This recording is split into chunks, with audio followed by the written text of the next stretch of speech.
Uh, Dear distinguished guests, you all are welcome to our Black Sea Marine Litter Action Forum.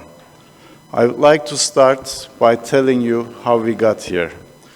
Development of Black Sea Strategic Research and Innovation Agenda was a 5-year journey.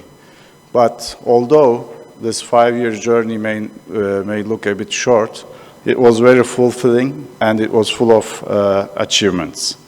And it was just a few years ago that in this very hotel we were discussing about the development of the Strategic Research and Innovation Agenda, as well as this was an end-to-end event with the stakeholder forum of the Common Maritime Agenda. And since then, we have come a long way, despite the challenges that we have faced on the way. There was the pandemic, and unfortunately today, there's a war in the region. But although at the beginning we were mostly discussing about the challenges that the Black Sea is facing, today we are here to implement an action. And today we are talking about the opportunities as well as the solutions. So I'm very happy about that. And when first the expert group from all the Black Sea countries were brought together by the European Commission, we have started, as I said, mostly discussing the challenges ahead of us. But all the stakeholder forums and as well as the national consultations were a great success, and we came up with the Strategic Research and Innovation Agenda actions. And afterwards, the Black Sea Connect CSA has been funded, and we have completed the Syria, the first Syria. And since then, we are working to update the Syria as well as developing the implementation plan. And today, the first draft of the implementation plan is ready, and we are getting ready to share it with the share it at the national stakeholder consultations. The first round, as I said, was completed. Now we are getting ready for the second round. And while considering, of course, the national inputs, we also consider the policy landscape both at the European level and at the global level. And within this context, we consider major policy initiatives such as the Mission Ocean, Sustainable Blue Economy Partnership, Green Deal, UN Decade of Ocean, and we feed all this information to the implementation plan. And as I said, we now have 12 main teams under the implementation plan and 2 joint actions under each of them. And one of the teams is the plastic joint action. And today we are already launching and implementing this joint action. And today's meeting mostly focuses on the solutions and the innovative approaches that we develop to combat the plastic pollution. And we are very hopeful because although there's a long way ahead of us, there are many opportunities as well. And today we have the EU missions guiding us, and especially when it comes to plastic pollution, the Mission Ocean and Waters and its lighthouses are towards restoring the marine and freshwater ecosystems. We have the Horizon Europe Blue Economy Partnership, bringing the countries together towards sustainable and carbon zero blue economy. We have the UN Ocean Decade, uniting us to work for the science we need, for the ocean we want, and in fact, I was in Lisbon recently for the UN Ocean Conference, and I have just came back from the COP27 in Egypt, and in both meetings I have presented the effects of climate on the Black Sea, and these efforts of us are placing the Black Sea on the world map. And we have the Common Maritime Agenda, which is developing hand in hand with the Strategic Research and Innovation Agenda, and the Strategic Research and Innovation Agenda is the scientific pillar of the Common Maritime Agenda. And Bridge BS and DOORS projects are the scientific pillars that are contributing to the implementation of the Black Sea Syria.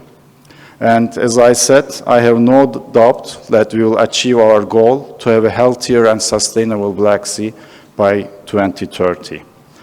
And it gives me great pleasure to have today with us from DG RTD, Elisabetta Balzi, Ziggy Gruber, and Wendy Bone.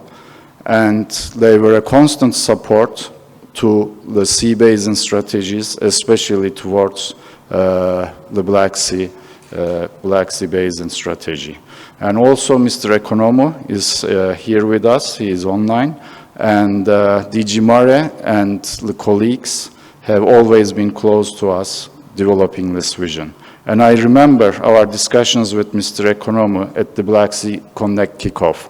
He has underlined that the Black Sea Syria and the Common Maritime Agenda should move forward hand in hand. And he has also underlined that we shouldn't forget about the sectors. And today, that's exactly what we are doing.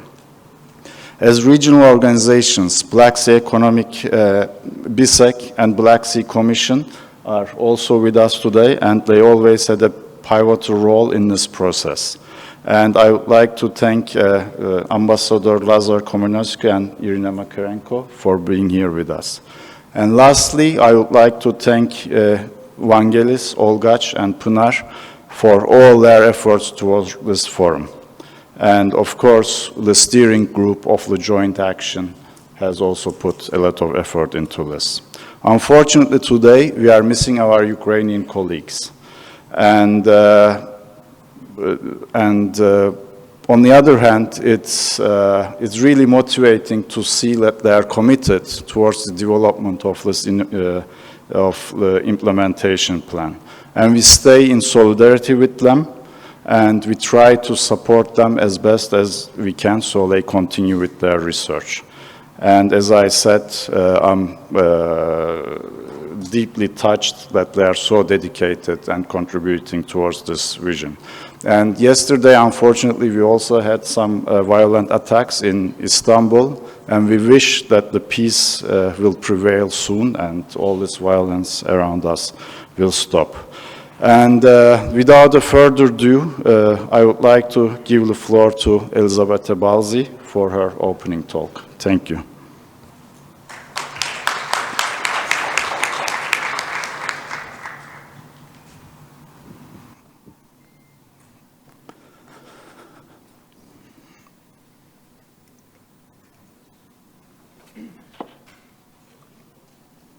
Economo from DG Mare, which witness how we are really working, as you said, rightly said, Baris, hand in hand. I'm here witnessing and congratulating you for the success of the long path that you indeed have been carrying out in the production of the Strategic Research Innovation Agenda, which is very well coordinated with a common maritime agenda. So I would like to appreciate this important effort. What I also very much would like to acknowledge and appreciate that today we are speaking, as you're rightly saying, Baris, about opportunities and solutions, despite a very difficult situation or due to both to the war, and also we are very sorry about the tragic event that took place yesterday in Istanbul. Despite all the difficulties, we keep really the positive spirit. We are speaking about opportunities and solutions, and we are speaking about actions. Here we are speaking about actions on one area which is very strategic and very timely, so on the marine litter, so with this Marine Litter Action Forum. And the activities that you are carrying out are very much in line with the strategic initiative, which is one of the 5 missions launched by the European Commission last year, the mission aiming at restoring our ocean and waters by 2030. As you rightly anticipated, this is a strategic mobilization initiative. It is rooted in the research and innovation program, but it goes far beyond research and innovation. In research innovation, of course, we are regularly carrying out important activities to tackle the issue of marine litter. Only in the last Horizon 2020 research and innovation program, we supported with more than 100 million euros research innovation projects portfolios that my colleague Ziggy Gruber will then describe more in detail. But as I said, now our mission It's a strategic initiative, mobilization initiative, which goes far beyond research innovation. If I could see the slides, I'm not sure that I'm not seeing the slides on my screen, but maybe are you seeing them there, or could you please? Excellent. Many thanks, Pini. Nice. So I will just say a couple of words about our mission. So in the next slide, you can see that this mission is at the very heart of our policy making. And here our President Ursula von der Leyen announced this year at the One Ocean Summit a commitment of the Union to restore our ocean and waters by 2030 with important investments only from some of our EU programs, including the research innovation programs, more than $500 million in funding in the first 3 years of this mission. In the next slide, I would like just to remind the principles of the objectives of these missions. We have 3 specific objectives. The first one is to protect and restore marine and freshwater ecosystems and their biodiversity. We speak about the whole system of seas, oceans, and inland waters, the so-called hydrosphere, as our mission board chair, Pascal Lamy, is defining it. We have, for each of the objectives, we have very specific targets. So in this first objective, the targets are to protect at least 30% and strictly protect 10% of EU seas areas, and of restoring 25,000 kilometers of free-flowing rivers. And then we have a series of targets which are now defined by the recent Nature Restoration Law, which is a very important document which also defines the targets for marine restoration. Second objective is preventing and eliminating pollution of our ocean, seas, and waters. So this is a very much in line with the discussions that you're having today. So here the targets are of reducing at least 50% of plastic litter, 30% of microplastics, and 50% of nutrient losses and chemical pesticides. And the third objective is making the blue economy circular and carbon neutral, with targets including net zero maritime emissions, a zero carbon aquaculture, and a multi-purpose use of the marine space. In addition to those 3 objectives, we have 2 enablers. The first one is the digital ocean and water knowledge system. So we are aiming at preparing a EU digital twin of the oceans that has been announced also by our President Ursula von der Leyen this should be ready, at least its precursor, by 2024. So we have a very, very ambitious targets. And the second enabler, very important, is the public mobilization and engagement, which is really the very nature of this mission that needs to be implemented by all stakeholders together. In the next slide, I would just like to remind the principle to implement our mission. We decided to implement the mission by what we call the mission lighthouses. The lighthouses are simply the sites which serve to pilot, to demonstrate, to develop, and to deploy the mission activities across all EU seas and river basins. We have 4 lighthouses. Each of them, and they all together cover all of the EU sea and ocean and some of river basins. Each of them is focusing on one of the 3 objectives. This does not mean that each lighthouse and each sea basin should work only on one objective, but we decided to focus on that in order to gain traction and to start quickly on all the 3 objectives at the same time. But in the end, all the lighthouses and all the sea basins, of course, will have to achieve all the 3 objectives of the mission. So we have the Baltic and North Sea Basin Lighthouse, concentrating on the blue economy, the carbon neutral and circular blue economy, the Mediterranean Sea Basin concentrating on pollution, and then we have the Danube River Basin, and including the Black Sea area, concentrating on protecting and restoring marine and freshwater ecosystems and their biodiversity, and as well as the Atlantic and Arctic Sea Basin. On the next slide, I would like to remind that, as we said, the mission is not a research innovation program, is not a matter only for the EU institutions, but it's really a strategic mobilization initiative where all are expected to be involved, all the authorities, national, regional, local authorities, all the stakeholders from the public and private sectors, and the citizens at large.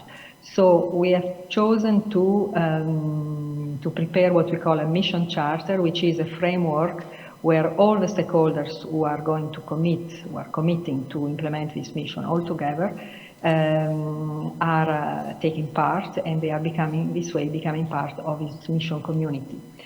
On the next slide, we can see. So this mission charter is meant to mobilize, as I was saying, all the stakeholders to achieve the goals of this mission, to strengthen the cooperation, to align efforts and achieve this critical mass that we really need to make this transition happen in order to restore our ocean and waters by 2030. The mission charter is not binding. It can be endorsed by all stakeholders who are carrying out actions or planning to carry out actions who will contribute to the achievement of the mission's objectives. In the next slide, you see that there is a website where why to adhere to the mission charter is, of course, because it gives, first of all, you become part of a mission community, and you will have also access to an whole series of services that we provide in order to facilitate the achievement of the objectives. To be part of a mission charter, you need to adhere to fill in a form which is online, a very simple form. As I said, it is non-binding, but it's a sign of becoming part of this community with concrete actions. And I'm also very pleased that the word action is in the title of today's discussion, so which is very much in line with the spirit of the mission. On the next slide, I would like to congratulate, first of all, recognize that our commissioner herself, she has acknowledged, and she has done just last Friday a call for actions to adhere to this mission charter. She also acknowledged the first signatories of our charter in this case in the Mediterranean, some regions and some cities who already adhere to the charter. Now we already have a quite high number of adhesion, and we are really encouraging everybody from all the sea basins to adhere to the charter. I would like, in the next slide, to congratulate the Middle East Technical University. Today, I would really to congratulate you because you also adhere to the charter, so this is a very, very good news for us. And we would like to officially congratulate you for being part officially of this mission. And we would like to call to everybody, to invite everybody to join the mission and come on board with your actions.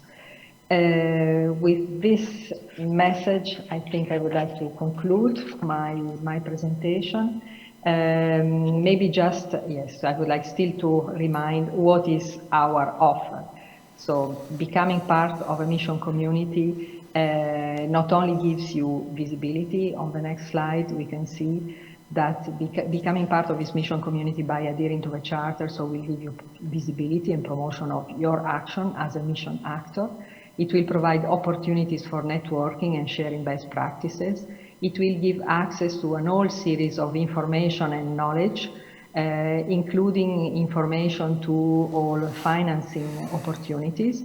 We are establishing what we call a mission implementation platform, which should be up and running within the next few months. And here we will give access, as I said, to all sorts of information, including to the knowledge that is produced by our projects portfolio, but also information on the funding landscape, on investment opportunities. We will also provide some advisory services on how to facilitate the implementation of the actions that you might be planning. We are also preparing some awards, some services for the best what we call the blue champions, which could be cities, coastal regions, ports, islands, fishing and conservation communities, and so on. All those communities who are ready to implement our action, and we will support them with some services. For example, to prepare their transition agendas in order to achieve the objectives of a mission in their local context. There will be also support from in each of the lighthouses. We are just launching a coordination and support action for each of the lighthouses. And in addition to that, there is a general one which supports all the lighthouses. So all those coordination and support actions will provide all sorts of activities in order to facilitate networking and structuring, establishment of a critical mass, and achieving of the mission objectives.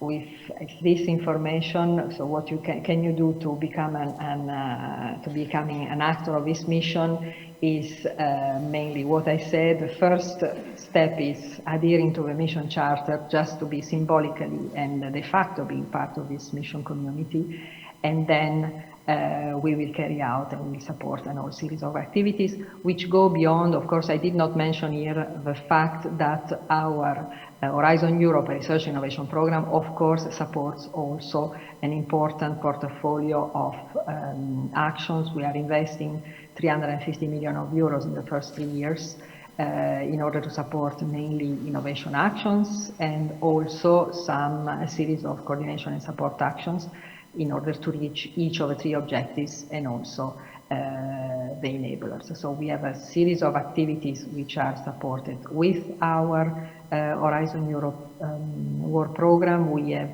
already selected the first portfolio of projects for about 120 million euros. We are evaluating the second wave, the one of the year 2022, and by the end of this year we will publish a new call again with an average of support of about 110 million euros. So there is an important investment within a research innovation program, also with activities dedicated to public engagement.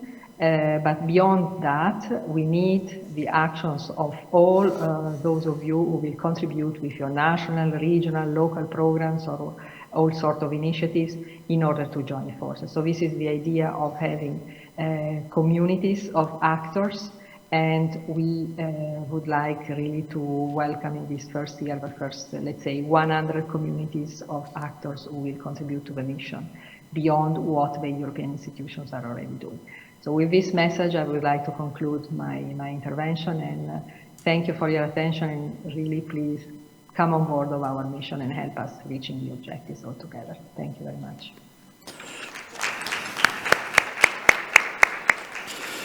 Thanks a lot, Elisabetta. These were very valuable information and on ocean missions and waters, and as well as the lighthouses and the new charters. And there are many and exciting opportunities for the Black Sea colleagues as well. Thanks a lot for being here today with us, and for all your support and input.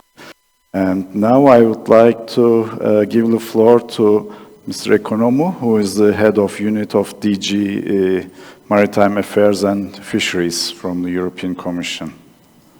Mr. Economou? Yes, Baris, good morning. Can you hear me? Yes, very well. Okay, so good morning from my side as well, from Brussels. And of course, I would like also to welcome to this very, I think, important exchange our excellencies, colleagues, experts, that they are joining both there in person and online. It is indeed not the first time that we talk about these topics. Baris, thank you for reminding the joint adventure we started back in the past, both on the sides for developing the Common Maritime Agenda and SRIA, the research pillar of this common agenda. And I think we brought jointly this result we have now that we can rely upon, and of course we hope to get the results. And I think with the actions that you undertake under this Connect leader project, as I can name it, you can already, I think, show the direction with particular topics that you choose. I mean, this topic that we debate today, the marine litter, is something that definitely merited the attention from the beginning, and now it's even I think more the opportunity we have with all the tools that we have developed in between. Let's not forget that it's not a problem only for the Black Sea. Marine litter is something which has European and global dimension. So I think your work in the Black Sea definitely can also show results relevant for other areas, and the same goes for the work which is happening elsewhere and which definitely you follow and you see how we can implement in your local level. I know also, and you mentioned it both yourself and Elisabetta, I thank her for that, how much the work you are doing is connecting to the Common Maritime Agenda for the Black Sea, and how difficult it has been in recent years, because we developed these tools right, before COVID. We have to be sincere that your work started with some difficulties, but is ongoing. This is the most important thing. You also mentioned the very difficult situation currently in the region, which has put on hold certain activities, particularly on the side of the Common Maritime Agenda. But the work is continuing at national level, and this is very important. I think the overall message from my side is that the framework that we provided under the Common Maritime Agenda is not only a framework for cooperating, but also for guiding the national actions around the development of sustainable blue economy. We are continuing. This is, I think, both on your side and on our side. I think there are really very concrete activities on the research side, but also on the side of the overall implementation of Common Maritime Agenda. So we are not putting anything on hold. We are continuing, and I think this is a very important message for the stakeholders. Now, let me recall the three goals of the Common Maritime Agenda. As I mentioned, sustainability, innovative, resilient blue economy, and blue economy investment. So we really look into how we develop all this with cooperation, but also with the funds. I mean, obviously, you are also handling the project that we are running today with the support of EU funds. Elisabetta referred to the opportunities under Horizon and particularly the mission. But let's not forget all the other funds that they are coming your way to the region through the different funding mechanisms, whether it's from the EU or from the international financial institutions. So I think we will debate this also later. But it's really very important to recall the need to direct these funds to the blue economy, the sustainability, and also research coming from the national side, also to reinforce what comes from the international side. Now, I mentioned the regions very often, how much they can contribute to the implementation of the Common Maritime Agenda, in the sense that this is what we know from all the sea basins that we are active with such cooperation framework, that the regions are there to bring in the stakeholders, the academia, the industry. They have the mechanisms how to motivate more cooperation. And this is what we need for the joint projects we envisage under the Common Maritime Agenda, and you know it very well for the Connect Black Sea. The process that you have put in place is really needing all the stakeholders in developing this and getting to the results. One extra tool that we have put in place, and it's very recent, at least from the EU side and from, let's say, looking into DG Mare activities, how much we can benefit from smart specialization in targeting blue economy. And this is something quite new, let's say. We didn't have that in previous years, but we have now tried to develop a platform dedicated to smart specialization for sustainable blue economy. This, of course, addresses not only the EU regions, but regions in the neighborhood. And I think Black Sea countries, the Black Sea regions should really look into this opportunity, how to develop more partnerships, interregional partnerships, and draw from this experience, best practices, and also get in common projects that definitely will be supported with funds, with assistance mechanisms, etc. So I would like to recall this opportunity. And also one last thing from the activities that DG Mare is still really very keen to promote the projects. We are launching under our own, the European Maritime and Fisheries Fund, so-called flagship projects for the different sea basins and the different sea basin strategies we have developed. And one of those is, of course, the Common Maritime Agenda and the Black Sea. So we have a call which was opened earlier in October and is looking specifically to the topic you are discussing today, preventing and reducing marine litter in the Black Sea, and particularly also looking into possible challenges related to pollution coming from caused by armed conflicts.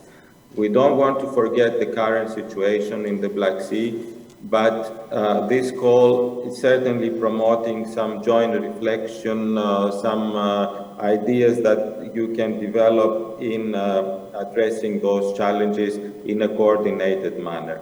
So I will draw your attention to that. The call is open until 31st of January next year, and I think you have the right forum there to develop some common approaches and projects in relation to this call. Very last word, because I think Elisabetta developed very well and presented very well the Mission Ocean. This is indeed something very relevant for your work you are doing, Baris, with all the entire group involved in this project. Just to highlight also how much DG Mare, well, of course, leads in that with our colleagues in RTD, is very keen to develop the synergies between SRIA and Common Maritime Agenda and this Mission Ocean. And I would like also from my side to encourage the stakeholders that you bring together today and even in your next meetings to understand and to also join this effort of the Ocean Mission by signing the charter that I think Elisabetta presented very, very well, and also the advantages coming together with this type of commitment signature to the charter. It is, I think, something that we will not stop recalling. Just one last word, apologies for taking it a bit longer, because I mentioned that we try to continue our work on Common Maritime Agenda. So the Commission is calling a technical meeting in mid-December here in Brussels with the countries, and I will believe we will also highlight the evolution of SRIA in this context. It's very important, as I say, to continue our work both at national level and promote these initiatives that it took long to develop, but they are there and they are leading us to the future. So, Baris, with this, back to you. I think all the success to your projects and to the discussion today. I'll stay with you until the end of the session. Back to you. Thank you very much.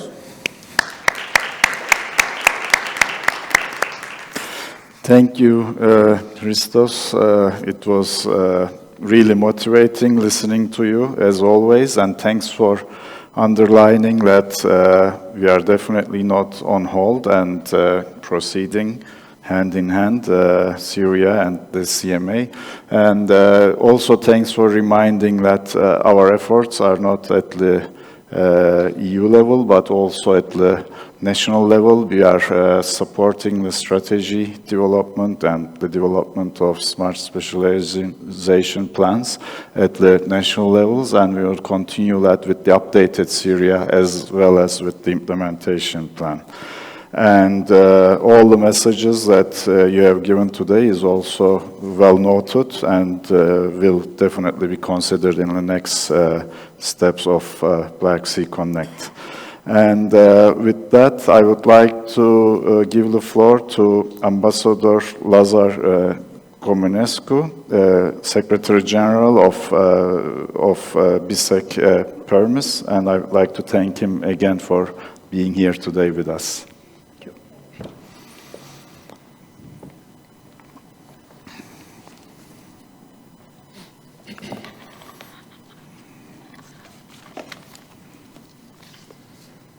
Good afternoon, everybody. And allow me to start by sharing with you how glad I am to be here with you today. And I would like to thank the Black Sea Connect project partners, the European Commission, and especially the leading partner, the Institute of Marine Sciences of the Middle East Technical University, Turkey. Thank them for their kind invitation extended to me to participate and address such a distinguished high-level Marine Litter Forum. The initiative for which I congratulate the organizers, this initiative for which I congratulate the organizers, comes indeed as a very timely response to the urgent needs of our sea, the Black Sea, which we want it or not, unfortunately, is looked at as perhaps one of the most polluted, if not the most polluted sea of our globe. Echoing the previous speakers, I would also like to underline the particular attention we in the BISEC Permis Permanent Secretariat attach to this issue, which is rightly so on the top of our agenda when it comes to the environmental protection of the wider region of the Black Sea. BISEC, which, by the way, celebrates its 30th anniversary this year, will continue to promote meaningful cooperation and synergy among its member states in order to efficiently fight against the plague of marine litter and microplastics in the Black Sea. To put things in a more general picture, I hope, we hope, that reason and wisdom will prevail so that the unfortunate developments, current developments in our region would be overcome, and thus enabling us to deal appropriately with such important topics like the protection of the environment in our region. And when I'm referring to unfortunate development, I think that everybody understands what I am referring to. And this is why I wanted to stress hope, reason, and wisdom will prevail to overcome these current unhappy developments in our region. Well, it's all about the war in Ukraine. So that is one aspect, and the other aspect which I'd like to mention is that I also hope that unfortunate events, tragic events like the one of yesterday here in Istanbul, which I strongly condemned, would not happen again in the future. Now back to today's agenda. Well, there are, as has already been mentioned here already, there are a lot of projects and efforts taking place in recent years concerning the environmental protection and cleaning up of the Black Sea. But yet, a lot still remains to be done for making our sea more healthy and resilient. As you all know, the Black Sea region is particularly affected by plastic-related pollution. Plastic litter can be observed in the rivers, the lakes, and the Black Sea itself, which remains, as I already mentioned, one of the most affected, heavily affected seas by the polluting human activities.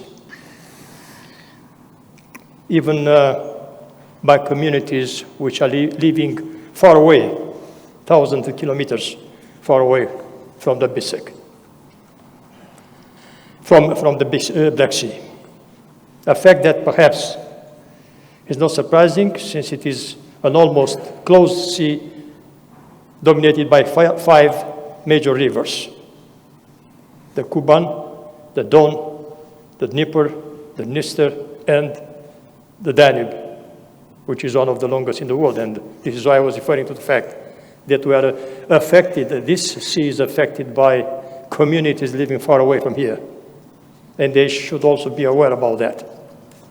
And this is why, to, let's say, go a little bit outside, this is why I've been, and I will continue to be, one of the staunchest supporters of making of the Danube one of the cleanest rivers, but at the same time, one of the transport ways which may assure us, if appropriately managed, to contribute via the cleaning of the Danube as well to the improvement of the environment in our region.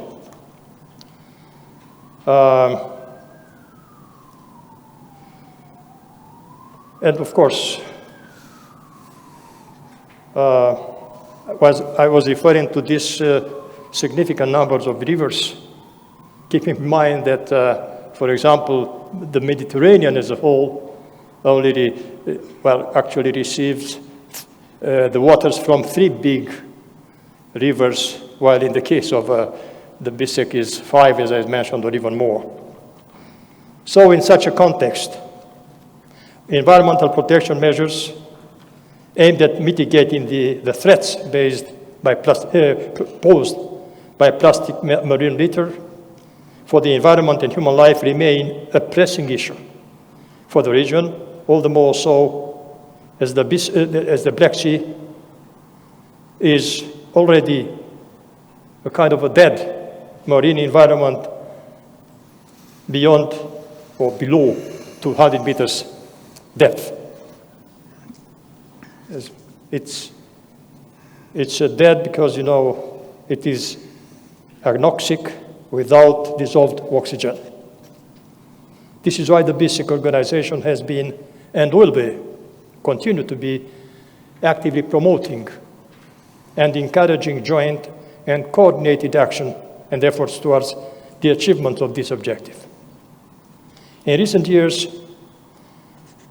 the PERMIS, the BISIC Permanent Secretariat, has been actively and successfully involved in quite a number of projects concerning marine and plastic litter in our region.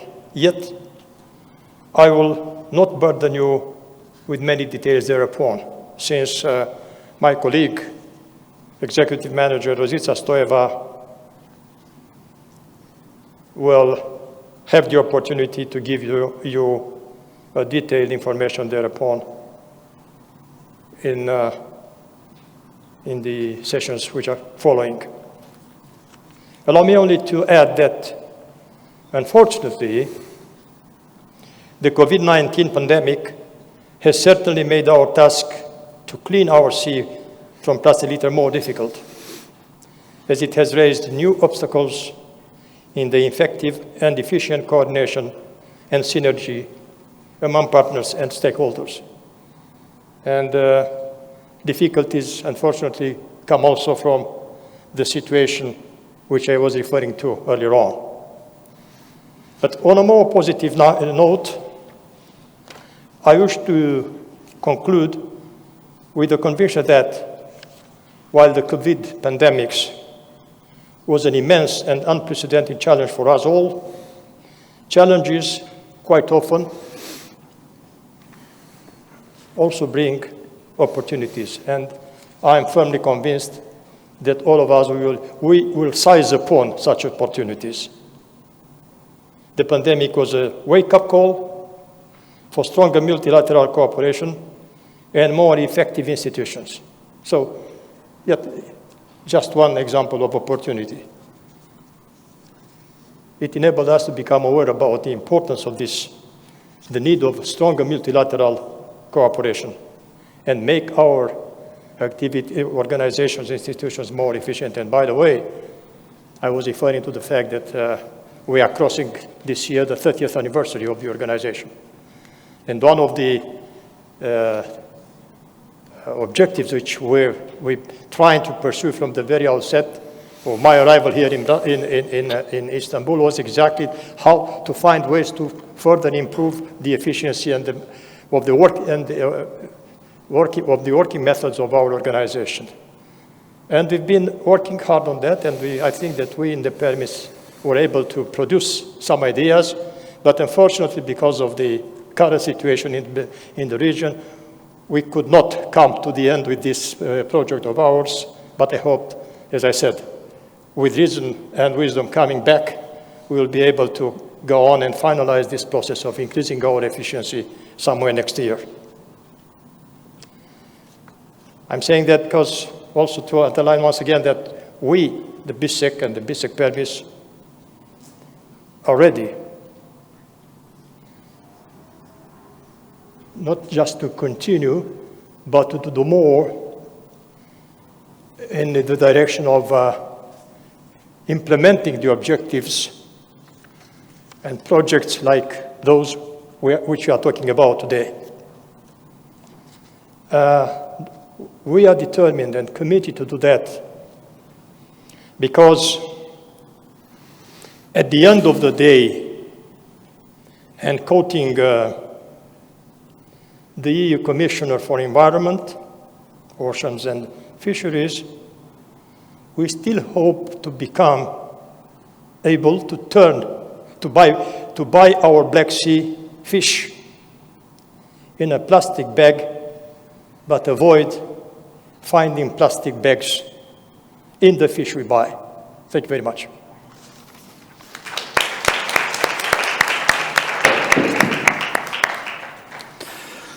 Thanks a lot, Mr. Ambassador Comenescu, and we highly appreciate Black Sea Economic Cooperation's partnership in Connect and your ongoing support, especially in the joint actions, as such today's marine litter joint action.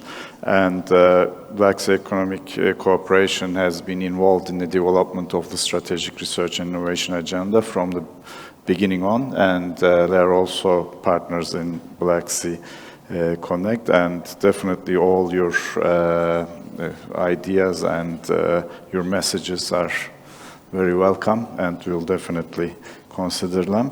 And next, I would like to give the floor to Irina Makarenko from the Black Sea Commission. And Irina herself was also part of the Black Sea Blue Growth Initiative and has contributed to the development of the Strategic Research and Innovation Agenda. Irina. Thank you very much, Baris.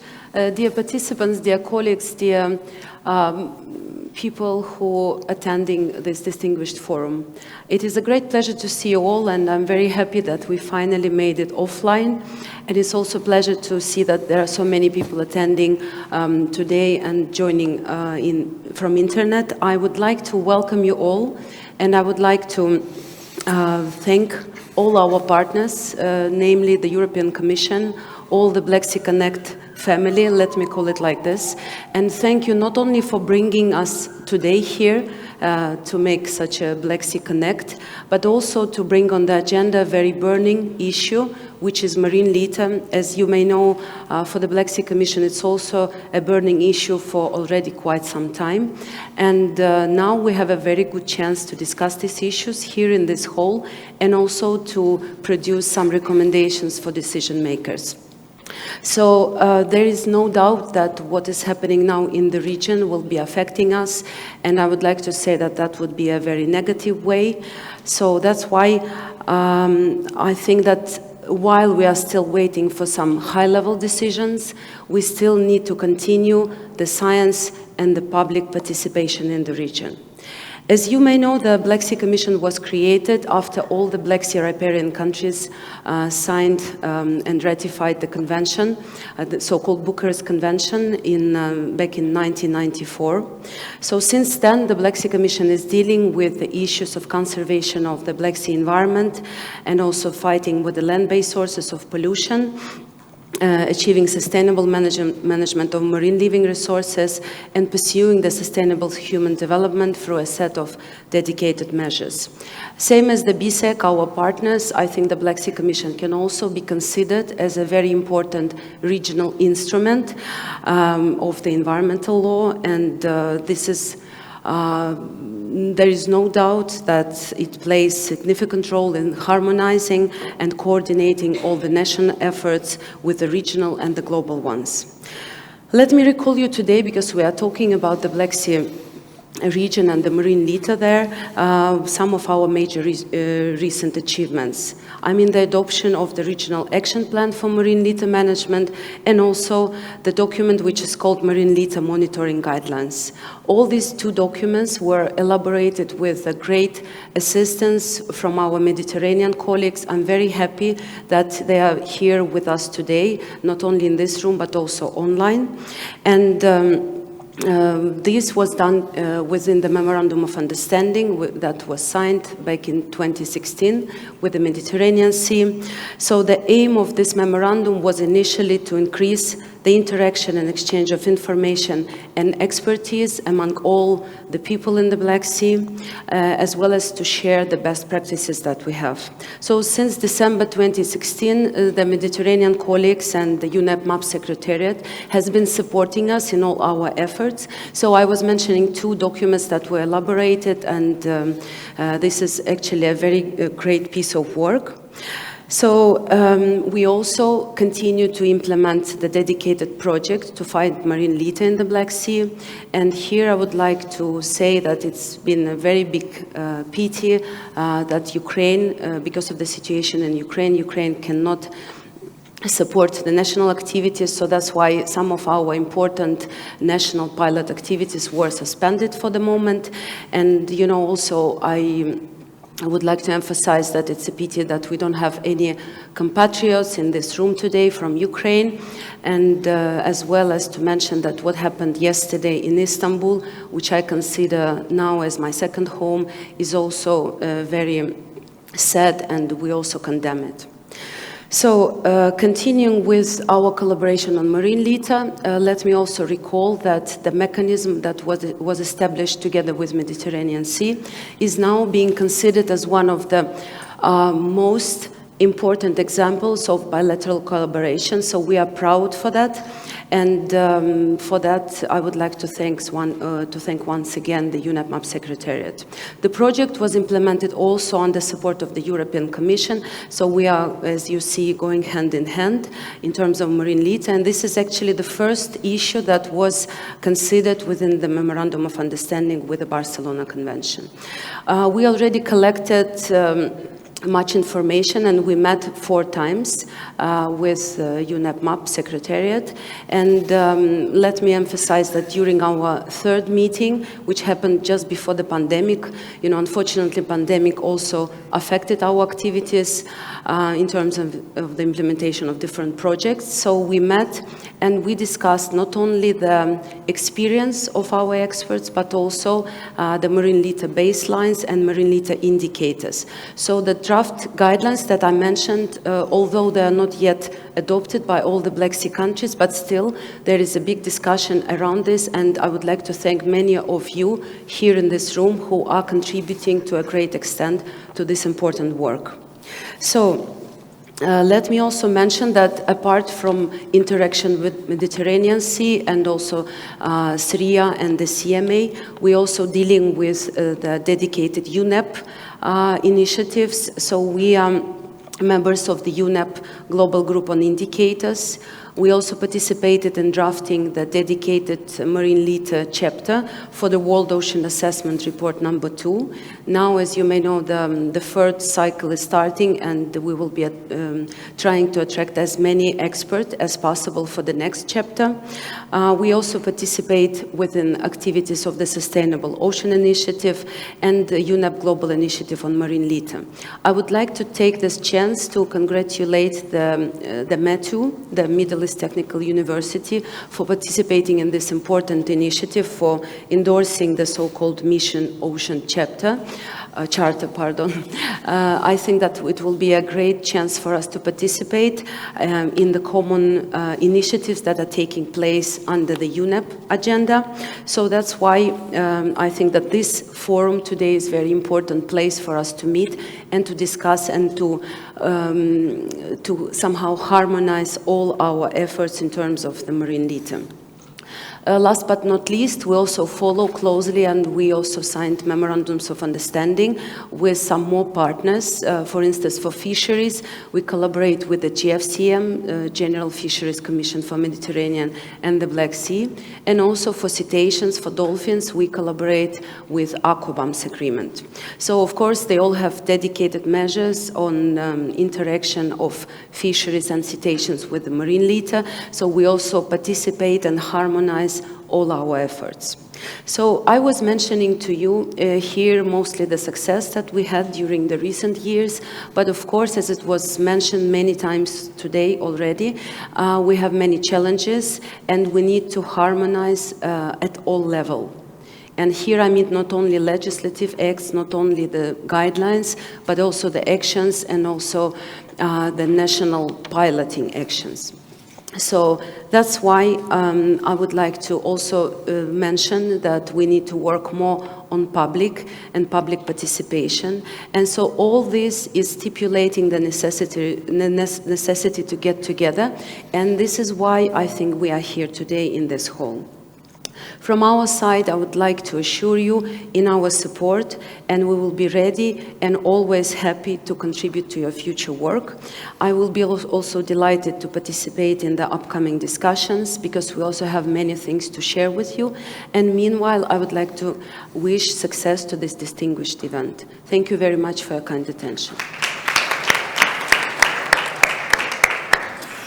Thanks a lot, Irina, for your valuable input as well. And yeah, Black Sea Commission is one of the important partners that, as I said, we have been working together since the beginning, and we really appreciate their ongoing support. And with this, our opening session ends. I would like to thank all the speakers once more, and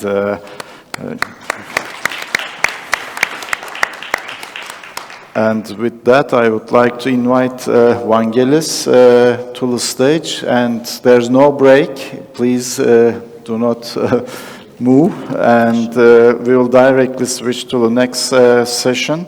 And Vangelis will be moderator, Vangelis Papadanasiou from MeToo, and he will be introducing our next speakers. And we are right on time, I believe, so we can just directly go to the next session. Thanks a lot. Thank you. I appreciate that. Yeah, thank you.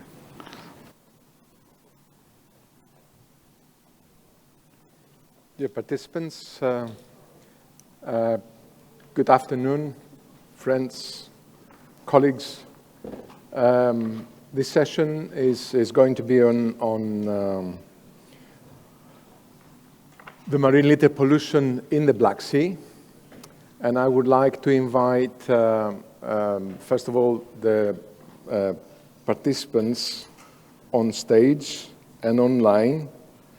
Can I invite Sigi Gruber, a senior advisor of the European Commission, active. Sigi is already on stage. Then the second person is on site will be Professor Ulgen Aytan. Ulgen, yes, thank you very much.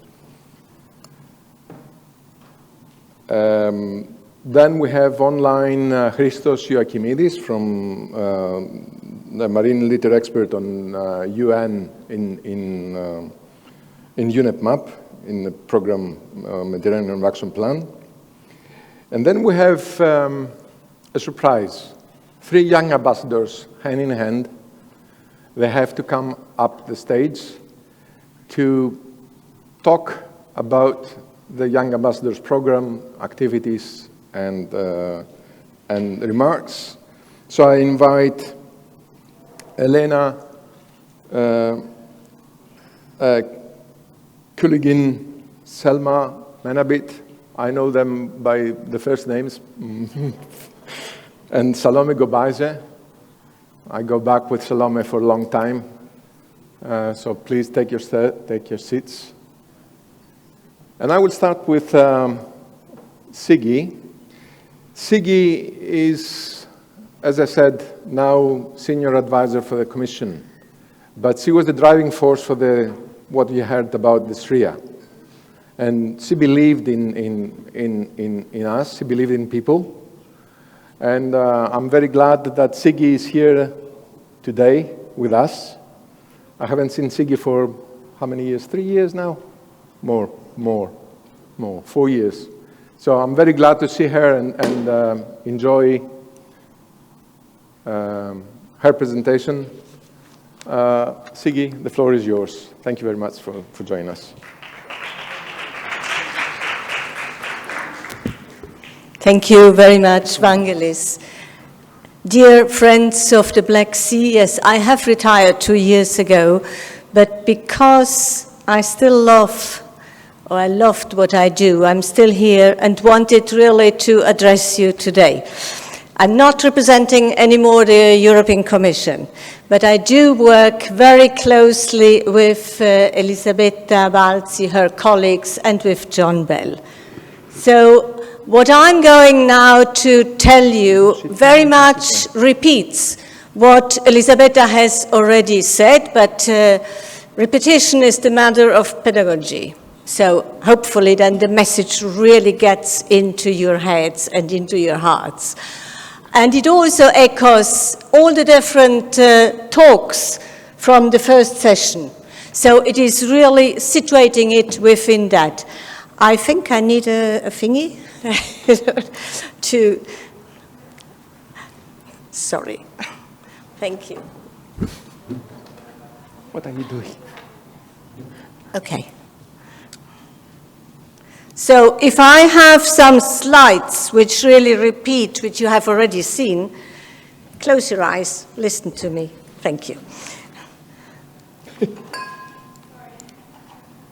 So I wanted to start really with this slide. A whopping 2 million plastic bags are used every minute worldwide. And the average time that a plastic bag is used is actually only 12 minutes. But it takes 500,000 years to dissolve.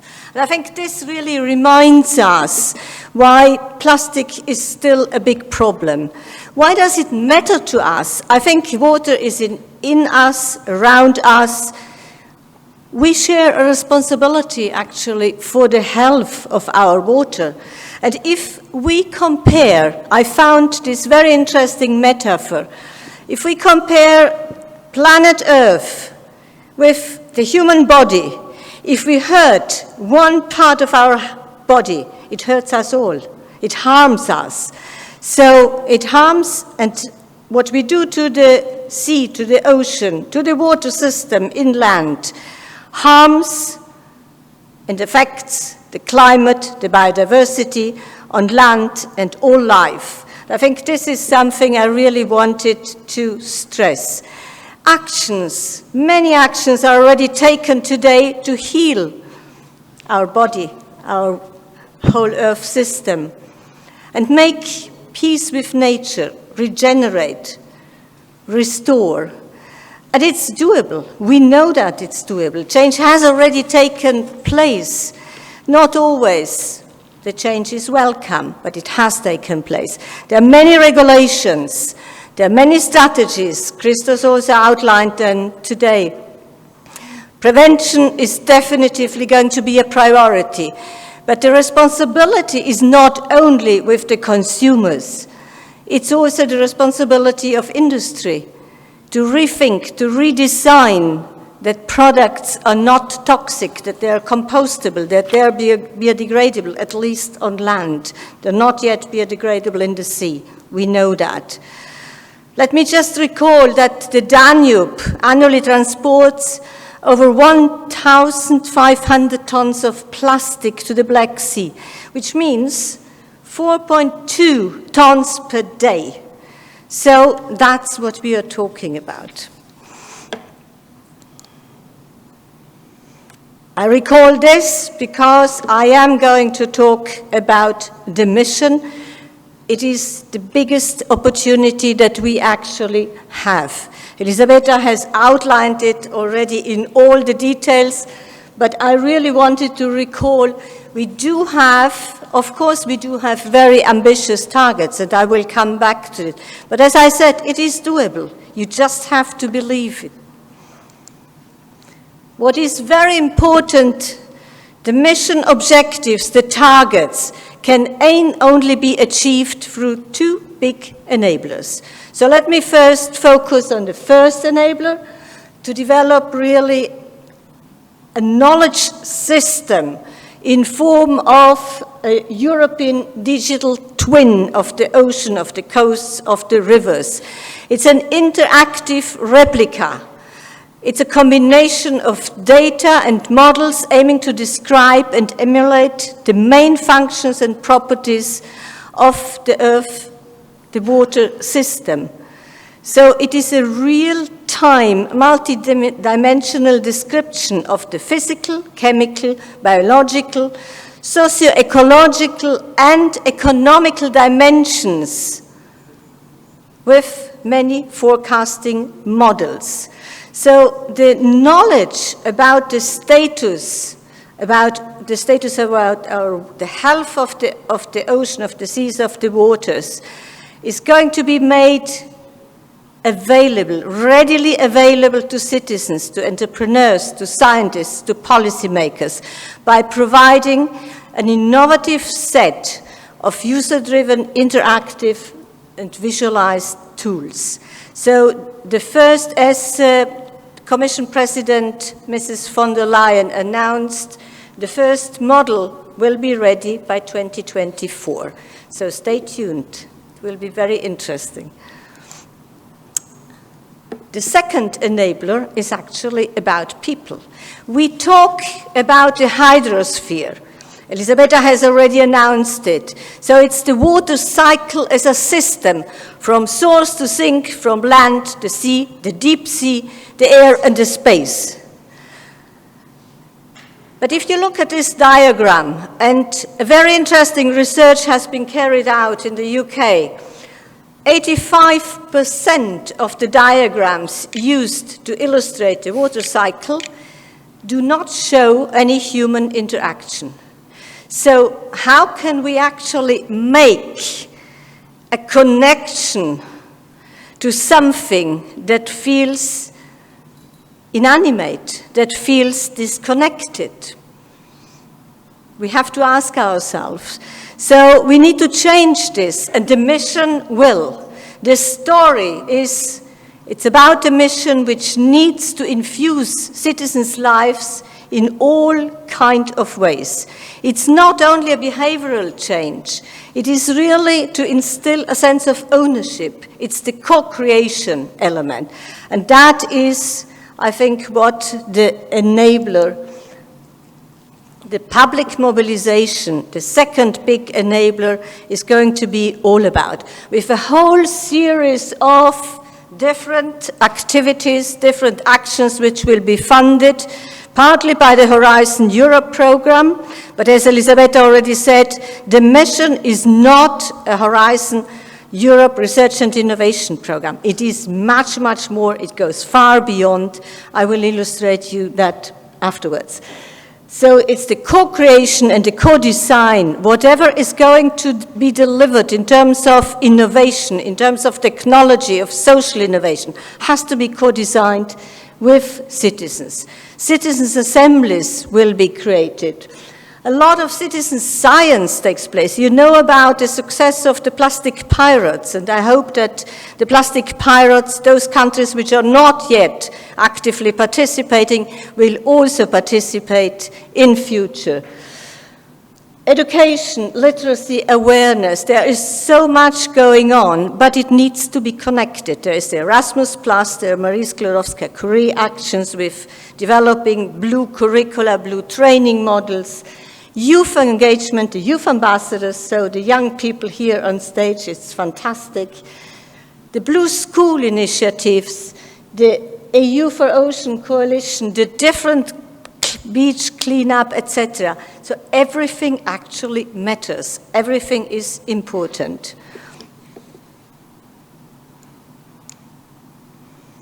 What I said before, the synergies are important. So the mission is not a research and innovation program. It is much more, and you can see it here. So first of all, funding will come from many different programs. It's a cooperation between what the European Commission has launched at the EU level, but with member states, regions, national, international bodies. Whatever the mission delivers will also support the UN Decade of Ocean Sciences. What is going on in BSEC, what is going on in the Black Sea Commission, all the different activities need to be connected with public and private sectors and investors, and with citizens and youth. So you see, you name it, probably we have forgotten, I'm sure we have forgotten to list some, but it's all the different actors, and that is going to be so important. I recall again that the mission will be rolled out in terms of so-called lighthouses. Now, there is a lot of talk and probably a lot of unknown and maybe some misunderstanding about the notion. What are these lighthouses? What these strange animals? Who has invented them? So I just wanted again to go through with you look at the lighthouses. Do I still have time? Yeah. So, what are the lighthouses and how do they work? Elisabetta already explained that, but let me really recall. They are really, we needed to break down because we needed to focus. As you saw, the mission is so complex that if we don't focus, nothing will happen. So, first of all, there are 4 lighthouses, and when we talk about the Danube, it's of course the connection between the Danube, the land and sea connection, and the Black Sea. I just wanted to stress that once more, because that's very important. So they cover all the seas, but while one of the 3 objectives focuses on the lighthouse, as Elisabetta said, it doesn't mean that all the other activities are not relevant, because we talk about a systems approach. What happens through pollution affects the climate, affects the biodiversity. It's related to decarbonizing, because if we decarbonize the pollution, of course, it comes back as well into the healthy seas and oceans. So you have all the cycles. It connects structures, mobilizes stakeholders. It will pilot. In the first phase, it will pilot. So, as Elisabetta said, the Mediterranean will focus on marine litter and all forms of pollution, focusing on plastic first, but then also the industrial pollution, the chemical, the pharmaceutical, etc., the noise will also be targeted. What is important, and that's why the replicability and the scalability, what happens in one lighthouse, of course, can and should be transferred in terms of good practice to other lighthouses. And that is why in the calls of Horizon Europe, in the so-called Innovation Action, you have always this, what is called the associated regions, which really focus on the scalability and replicability of what happens in one lighthouse that should also be tested and demonstrated in another lighthouse. And of course, to provide access to the solution services and advices to all the basins. So I have tried to recall this again with the little diamonds, and the diamonds actually illustrate to you the whole ecosystem of different activities, different actors, which need to work together within one what we call mission site, a lighthouse. So while we focus again on sea basin, of course, the different initiatives, you have to break them down, and you have then localized initiatives as such, where you have whole ecosystems. And I'm happy to give you a small example, which I found, but there are many, because if now you look at the charters, which have already been endorsed, you can see so many of these mini mission lighthouses. Just to recall again, this is the targets for the Mediterranean, but as I said, equally important for the Black Sea, for the Danube, so I really invite you to cooperate, and the 2 seas are very, very strictly connected. The mission does not start from scratch, but it leverages, capitalizes, connects. So we have, and today and tomorrow, there will be illustrated a lot of projects. I'm not going into that, but I really wanted to, as well, to draw your attention to the fact that currently 43 projects have been analyzed. There is going to be a booster of the plastic projects which have been funded under the 7th framework program, but more under the Horizon 2020 framework program. They have been analyzed because just to see what is the scalability, how can they be replicated. And today and tomorrow's presentation will really give a lot of insights. So I'm not going to that, but stay tuned, because that booster publication will be published very soon. But I wanted to draw your attention to what does it mean to work together. This is the Great Bubble Barrier implemented in Katwijk in the Netherlands. Now, it happened that the citizens living on the shores of that river were so fed up that they wanted to take a citizens' initiative. They went to their mayor, and the mayor, by having been confronted with the size of the problem, decided actually to fund this initiative. So the Great Bubble Barrier, which is also going to be part of the Malmström project, because meanwhile it has been as well set up, developed, and tested in Porto, is going to be presented afterwards. So this is just what can happen if government, citizens, engineers, researchers, everyone works together. So become part of the mission. Elisabetta has already outlined why should you actually sign up to the Charter. Other benefits, yes, she outlined them already to you. This is just a short repetition. The mission, it's actually like a Me Too, because you all have something to offer. You all have great initiatives which you carry out. And through that, you can adhere, you can contribute, you can be part, really, of implementing the mission with the different lighthouses. And that is why we really invite you to adhere to the Charter. That you have already seen how to adhere. I can explain it afterwards. If you adhere, you're going to be visible. This is the map, which actually shows, and because this is now accelerating, I hope you will also be on this map in the future. And I wanted to, because I have to, no, just go back. I wanted to conclude with one really key message to you. Today and tomorrow, we need to bring alive the science, because it shouldn't sound as a lesson. It should really be something that matters to the citizens. We share the values, we share the norms, which are actually much more powerful sometimes, and most of the times, than pure facts. So whatever you do, it needs to be connected to the citizens. It needs to bring the solutions to the citizens, which they so much need. So we need to become universal, spanning different languages, different cultures, and different generations, with ideas, with facts, with results, which get to the heart of the people.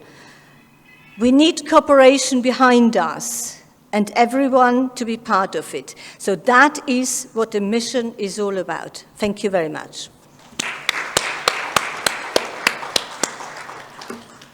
Thank you, Siggy. Thank you very much. As always, the message given, and by the way, you can ask questions at the end of the session, so take notes if you have any questions to Siggy or to the other speakers. But just wanted to tell you that I enjoyed very much the last part, which is we can make things up. And just to remind you that this is the start, it's not the end. So this is how we can start the marine litter activities together, because each one of us have worked a lot, and that gives me the opportunity to introduce the next speaker, who has worked more than 10 years in microplastics. Actually, before coming in, I asked her how can I introduce her, and she said, I have the Plaston group.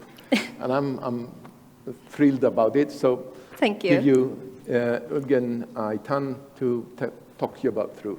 Thank you. Dear all, it's a great pleasure to be here in this important event with you.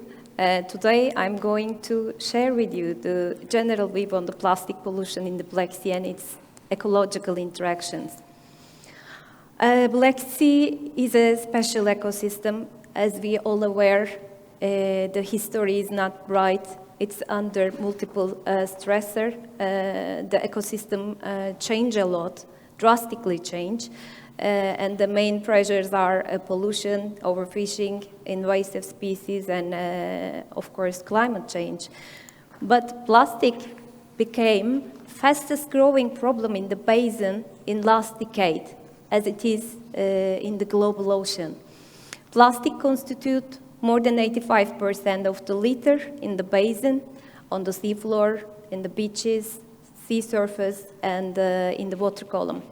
And main plastic sources are poor waste management, especially the coastal uncontrolled landfills and dumpings along the coastal areas and in the river valleys. Also, municipal waters and intense fishing and shipping activities are the source of litter. And rivers are recognized as the most important pathway of plastic pollution. In the Black Sea, Danube itself can carry more than 4 tons of plastic daily into the Black Sea. And I would like to take your attention to the graphic in the right bottom part, showing that even the small rivers in the southeastern Black Sea can carry considerable amount of plastic every hour into the Black Sea. So I would like to start with the beach. European Environment Agency collects data on the marine litter from the European beaches by a citizen science application, Marine Litter Watch. And the recent assessment for the period 2015 and 2021 is showing that Black Sea is the most polluted regional seas of the Europe. In the left bottom, you can see the median macroliter densities in the regional seas. And Black Sea is the most polluted one. And marine litter dominated by plastics. And majority of plastic, unfortunately, are the single-use one. The picture is not different in the surface. Floating litter density showing increase from west to east in the basin. This is the basin scale assessment as a part of MPLUS project. I would like to share this image to have a better understanding. And the densities of floating litter comparing to Black Mediterranean almost double. And floating litters are mostly fragments and single-use plastics. On the seafloor, plastic in terms of numbers, again the most common litter and the density of plastic, again eastern to western to eastern, showing an increase. These plastic, these big ones, can fragment over the time into microplastic, which is smaller than 5 millimeters, or can already enter Black Sea in the size of, or smaller than 5 millimeters. We are calling them primary microplastics. So in Black Sea, the first report is quite new, from 2016. Then there is an increasing number of studies showing that Black Sea ecosystem, all environmental matrices are contaminated by microplastics, even the deep sea sediment. And fibers and fragments are the most common MPs we encounter in these environmental matrices. And again, the polymers we found, like polyethylene and polypropylene, are showing the same trend of their global production. The right side, you are seeing the primary source of microplastic. Unfortunately, in our daily life, we are not aware that we are sending these plastics into the Black Sea. Even while we are walking, we are producing microplastics, and these plastics can carry to the Black Sea by multiple pathways. This is the result of a recent study I lead. I would like to get your attention again, because Black Sea characterized by a permanent stratification. So our research question was, if the microplastics accumulating in the intermediate layer, because comparing to Mediterranean, in the surface, plastic should be sinking faster. But then what's happening in the intermediate layers where there is a strong stratification? And this study is showing that, especially in the halocline, there is an accumulation. Microplastic is showing increasing trend with the depth, and this might create a big problem for the pelagic life. So plastic is a new component of the food web. There is too much unknown things about the pathways and transfers in natural environment, and we don't really fully understand how it is interacting with biota, because each plastic is unique and each of them acting in its own way. So Black Sea, as I told, experienced drastic changes, and it is now dominated by planktivorous fishes like anchovy. And anchovy feed on zooplankton, and zooplankton compared to Mediterranean Sea quite less diverse but more abundant. So if something happens in the lower food web of the Black Sea, then whole ecosystem will be affected. So I would like to share the published report with you in higher trophic levels. So the dolphin species already reported to entangled and also ingest plastics from different locations of the Black Sea. But we don't really know what's the situation on seabirds. Maybe there are some ongoing effort projects, but in the literature, it's not available. But we know, especially the ghost nets, are an important problem. On fishes, we analyze 7 commercial fishes from benthic and pelagic habitats, and all fish species contaminated by microplastics, and the highest ingestion was found in Atlantic bonito, which was a carnivorous fish. So more you are in the higher trophic level, more you have plastic. So this is a new term. Few years ago, I coined it. I'm a plankton ecologist. Actually, my study working on microplastic started with this picture, because I was working on plankton and seeing the plastic together. And I coined this term, plaston, plastic and plankton, now inseparable component of marine life. And we started a study because our observations show there is a high encounter rate of plankton with the microplastics. So we chose 2 important copepod species, which are the favorite prey for anchovy in the Black Sea. And we analyzed to see if they ingest or not.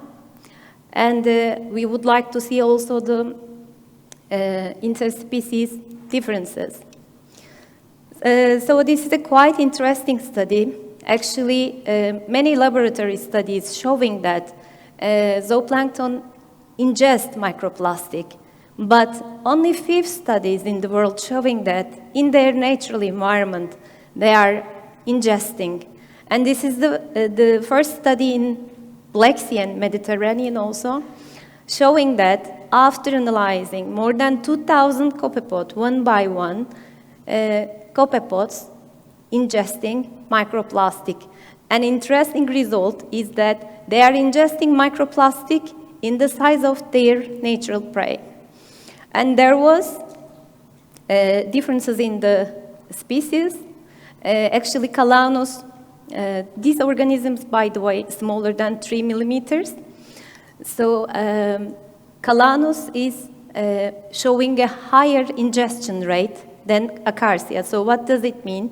Calanus going down to deeper water during their vertical migration. So it means that these organisms have a high possibility to encounter with microplastic in the intermediate layers where I share with you. So it is so critical because Black Sea productivity, the anchovy stock, it's depending mainly on this organism. Another way of interaction is a new synthetic substrate we call plastisphere.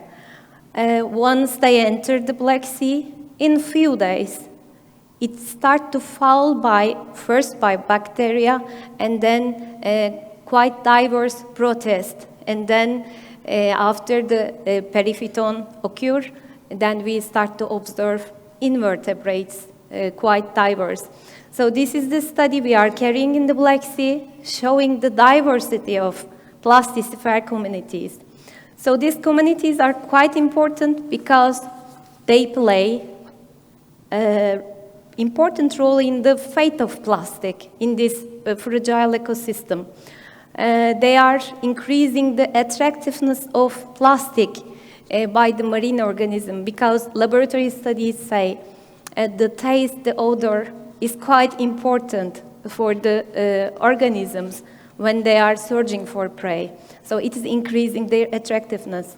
Also, they are playing a role in the degradation of plastic, and we found many new species in these plastics for the Black Sea.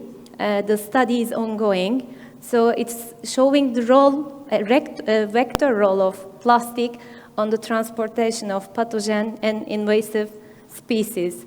And this biofilm formation occurring in the same time with the absorption of especially organic pollutants. So this is what we know for now. Yes, even the lower level organisms consuming microplastic with high encounter rate in all environmental matrices. So what are the potential effects? So the studies now providing evidence that plastic can cause warming and cooling in the surface and water column by scattering and reducing solar radiation. And it might change in optical and other physical-chemical properties of the water column. And they can compete with the phytoplankton for the light. So in the plastisphere communities, we mostly found benthic diatoms. So the phytoplankton does not occur in the pelagic environment. We find them in the bottom. So it means that the organism normally should be in the bottom, now in the pelagic ecosystem with these plastic particles. It means that they are now competing with the pelagic one for nutrient, for light, and for others. So laboratory studies showing that microplastic can reduce the phytoplankton growth and affect photosynthetic efficiency and can decrease ability of plankton to remove carbon dioxide from atmosphere. A very recent study also showing that during the degradation, plastic contributes to ocean acidification via the release of DOC compounds from both the plastic itself and its additives during degradation. So what can be happening in the Black Sea? We don't know yet, but laboratory studies showing that microplastic ingestion by zooplankton can negatively affect on the nutrition, reproduction, growth, and mortality of zooplankton, which can reduce the zooplankton control over the phytoplankton. And then, of course, it will affect the carbon flow to the ocean depths, and this might cause ocean's ability to capture carbon dioxide. 4 minutes. Also, there are studies, recent studies showing microplastic concentration quite related with the particulate forms of organic matter. As you all aware, we experience a giant mucilage in the Marmara Sea. So we still don't know how it affects, but the studies show increasing concentration of microplastic, increase also the production of polysaccharide gel and other proteinaceous macromolecules. And plastic, now the part of marine snow, And normally marine snow should sink to the bottom, which is an important source for the benthic life, but microplastic can reduce the sinking rates of marine snow. So as a summary, Black Sea is a fragile ecosystem, and unfortunately, it's so vulnerable to plastic pollution, and plastic entering Black Sea from complex sources by multiple pathways in a variety of physical and chemical composition. And once they enter, their size, shape, charge, and other properties changing constantly, which means that its biological fate and bioavailability is also constantly changing. So we still don't know the effect. It's very difficult to simulate in the laboratories because, as I say, each particle is unique. Each has different mechanism of effect. What we know for now, they affect from subcellular level to ecosystem level. So what we need after now, of course, the number of plastic will increase because even we cut the plastic entering Black Sea, the ones already exist continue to fragment over time. So we need to understand fully how plastic affecting the marine life with the multidisciplinary research, and we need innovative ways to reduce the plastic entering Black Sea, and the ones already exist has to be removed. We need to find a way. So there is a lot to talk, but time is limited, so thank you for your attention. Thank you, Elgin. Very, very nice scientific talk. And I think there must be some questions at the end. Now we switch on to online presentation, which is Christos. Christos, are you listening to us? Yes, you are. Loud and clear, yes. Loud and clear. Please use 20 minutes for your talk. Just to say that Christos, I know Christos since the last decade, but I'm proud to carry on what Irina has said about the Mediterranean and the Black Sea connection. And just to say that in the Mediterranean, it was the first ever legally binding in the world regional plan for marine litter. And I think we should keep that in mind while Christos is talking about. Christos, the floor is yours. Thank you, Vangelis. I hope you can see my full screen. Yes, yes, we can see. I'm very happy to be with you and very sad for not being with you on a physical presence, despite my strong commitment to the meeting and my personal willingness to be there. For a series of reasons, this was not possible. So I'm still very happy to be with you even through Recording online, stopped. even through online arrangements. Recording in progress. And I hope that the message will be passed in the best way. So Vangelis, we know each other. Actually, Vangelis has been my mentor and is my mentor and has been one of the critical persons who channeled my career towards marine litter. So what you will see that have been accomplished as part of this, he has his own share of responsibility, let's say, or merit. So I will speak about the Mediterranean Regional Plan on Marine Litter and the paradigm for other regional seas. My name is Christos Amgimidis. I'm an environmental oceanographer, and I work for UNEP-MAP since 2016, assisting the implementation of the Regional Plan on Marine Litter Management and overall the portfolio of marine litter of UNEP-MAP.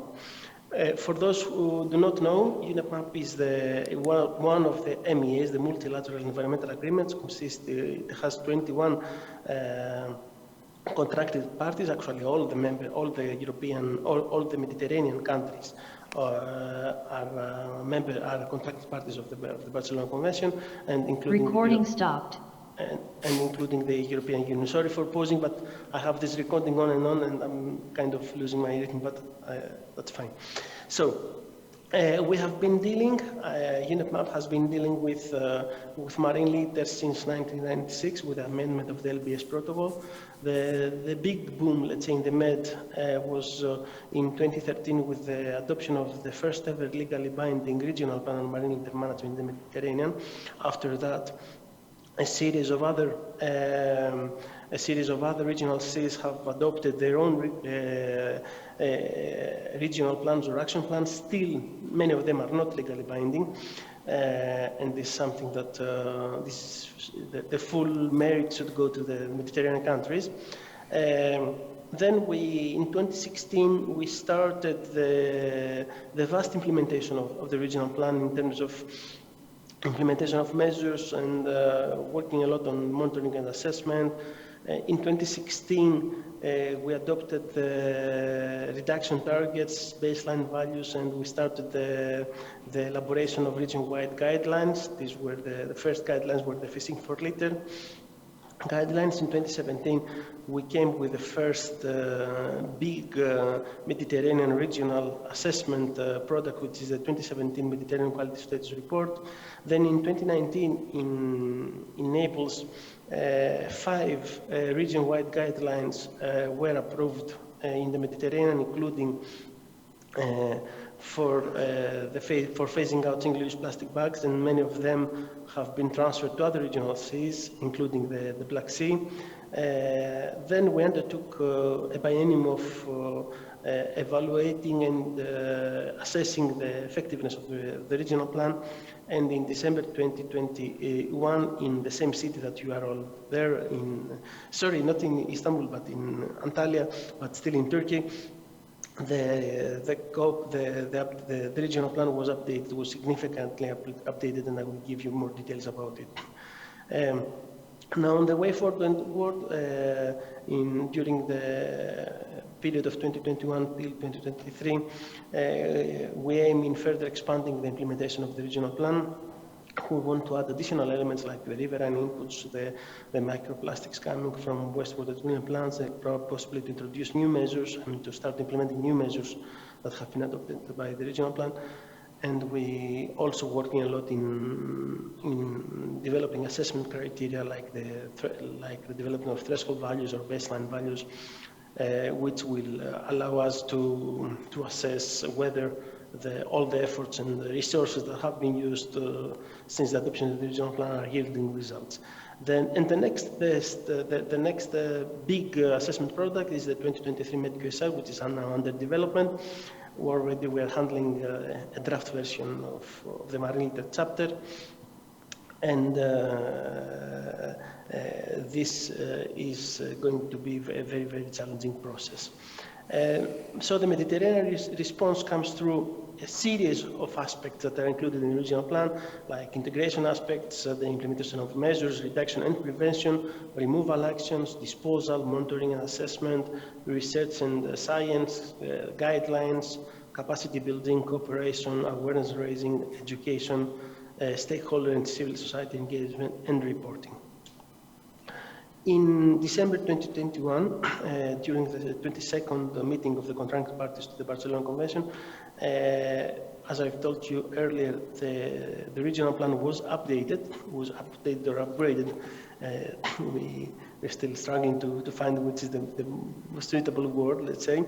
And we had also the adoption of the Antalya Ministerial Declaration for Leaving a Pollution and Litter-Free Legacy, comprising mainly of 2 main points. One was to support the establishment of the INC, the Intergovernmental Negotiating Committee that was mandated by UNEA 5.2, and to recognize the work that has been undertaken in the framework of the Marine Litter Regional Cooperation Platform Marine Litter. We have a new midterm strategy with a very strong component on marine litter, and that will be organized under the auspices of the regional plan, which includes also 5 new appendices, which is also quite novel.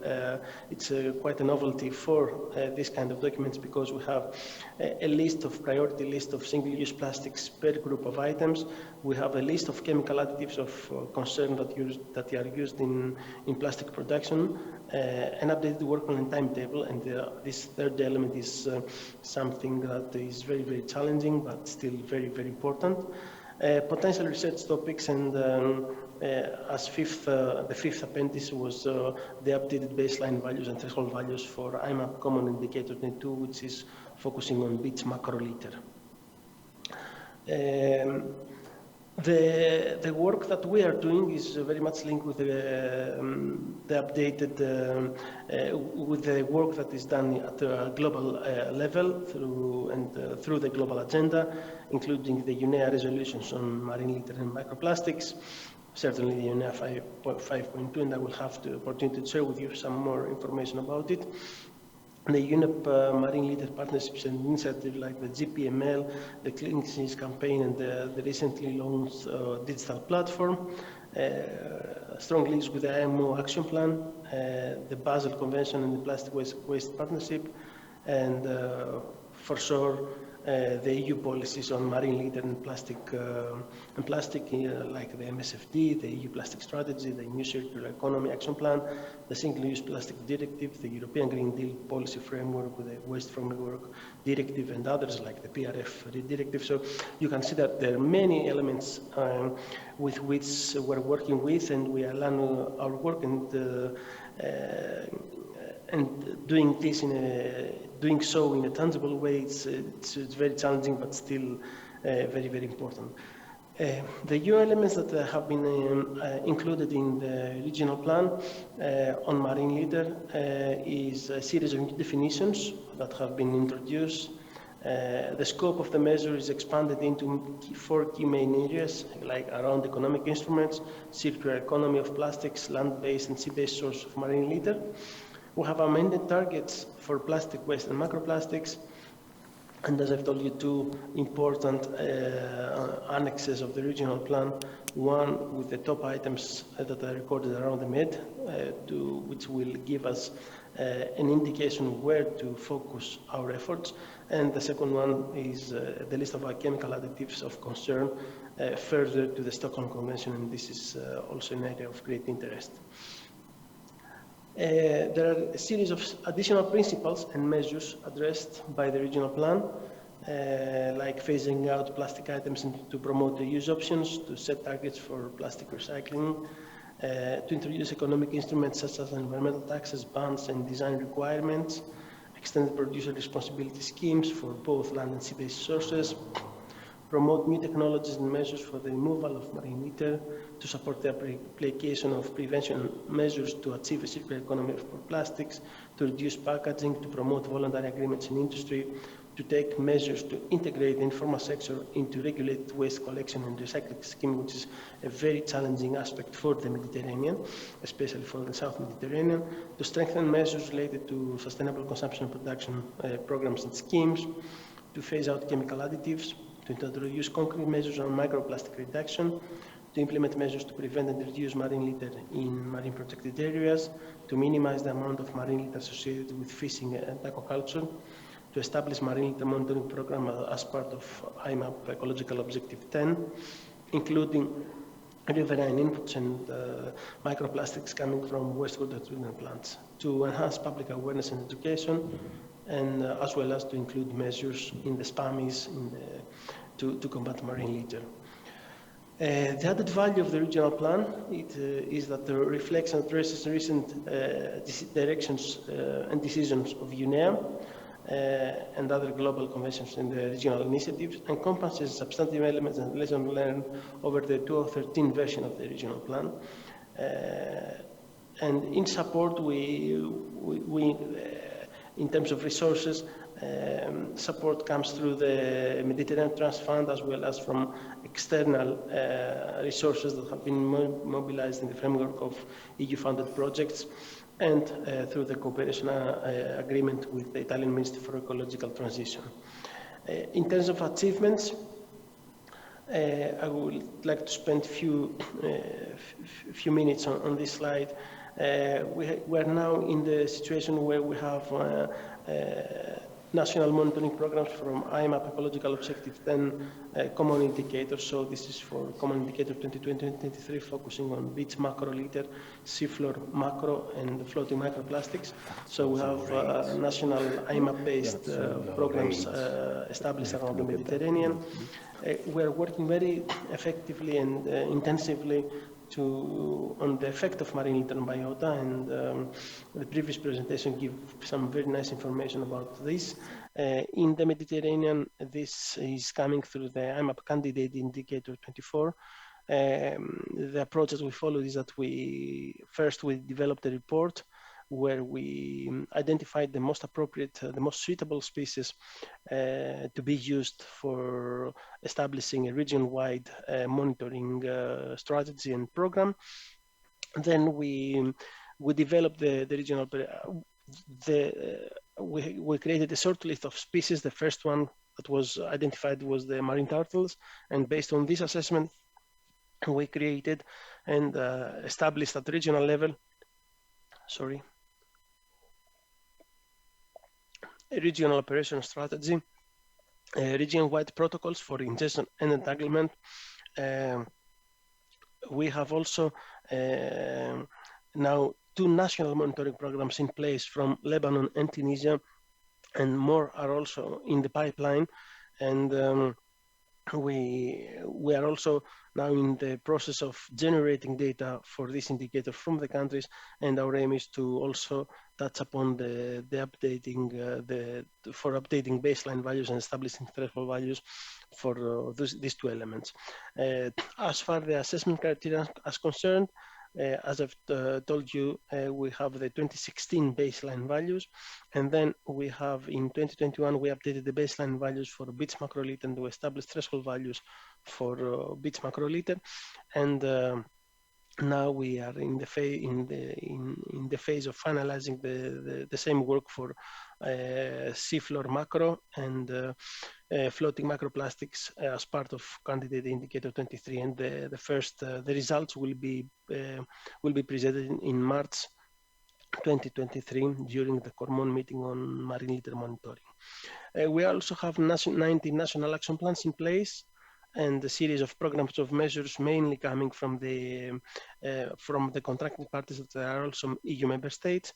And as of 2024, we will initiate a process for updating the national action plans, and to include more modern, actually to update the information that we have for the countries, as well as to have the countries committing in measures more tailored to the regional plans, including the ones linked with the updated regional plan. We have a considerable amount of countries in the Med where the single-use plastic bags have been banned or have been phased out. We are now working also in phasing out single-use plastics,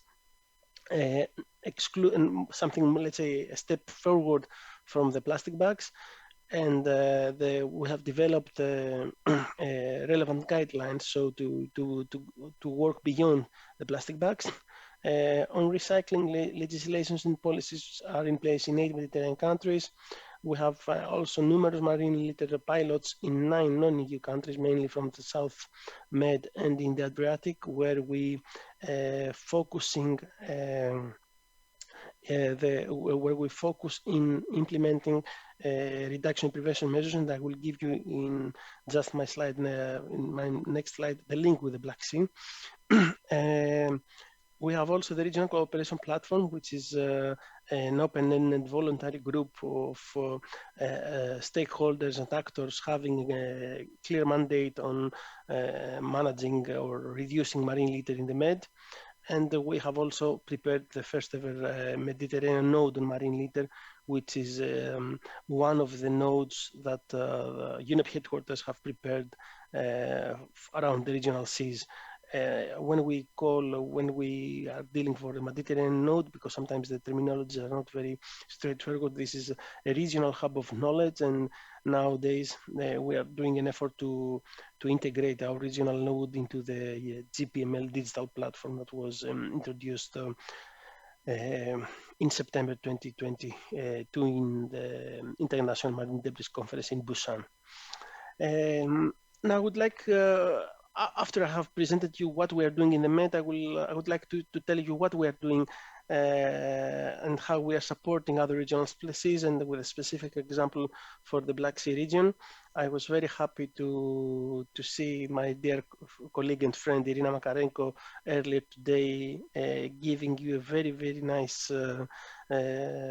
piece of presentation on what has been done in the Black Sea, and considering the circumstances, indeed, what has been done in the Black Sea is tremendous, but certainly we need to move forward and to try to scale up our efforts and our projections, let's say, on the implementation of the activities. So since 2016, actually, the collaboration between the Black Sea Commission Permanent Secretariat and UNEP, I can say, and this is not actually my personal judgment, this is one of the most ideal collaborations around MEAs or regional. You have 5 minutes.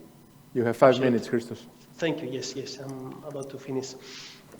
And so since 2016, we have in place an MOU. Based on this MOU, we have identified a series of priorities to work with, including for Marine Liter. We had the fortune to have 2 EU-funded projects, and we are still having the second phase of it.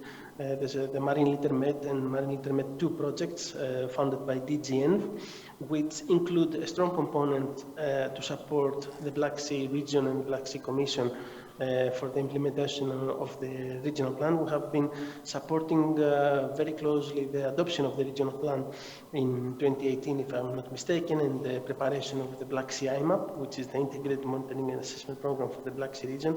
And now in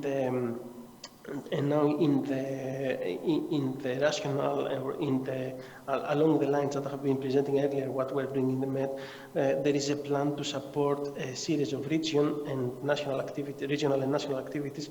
When we go to regional, we are speaking of the preparation of regional and updated regional assessment report on Marine Liter for the Black Sea region, possibly the preparation of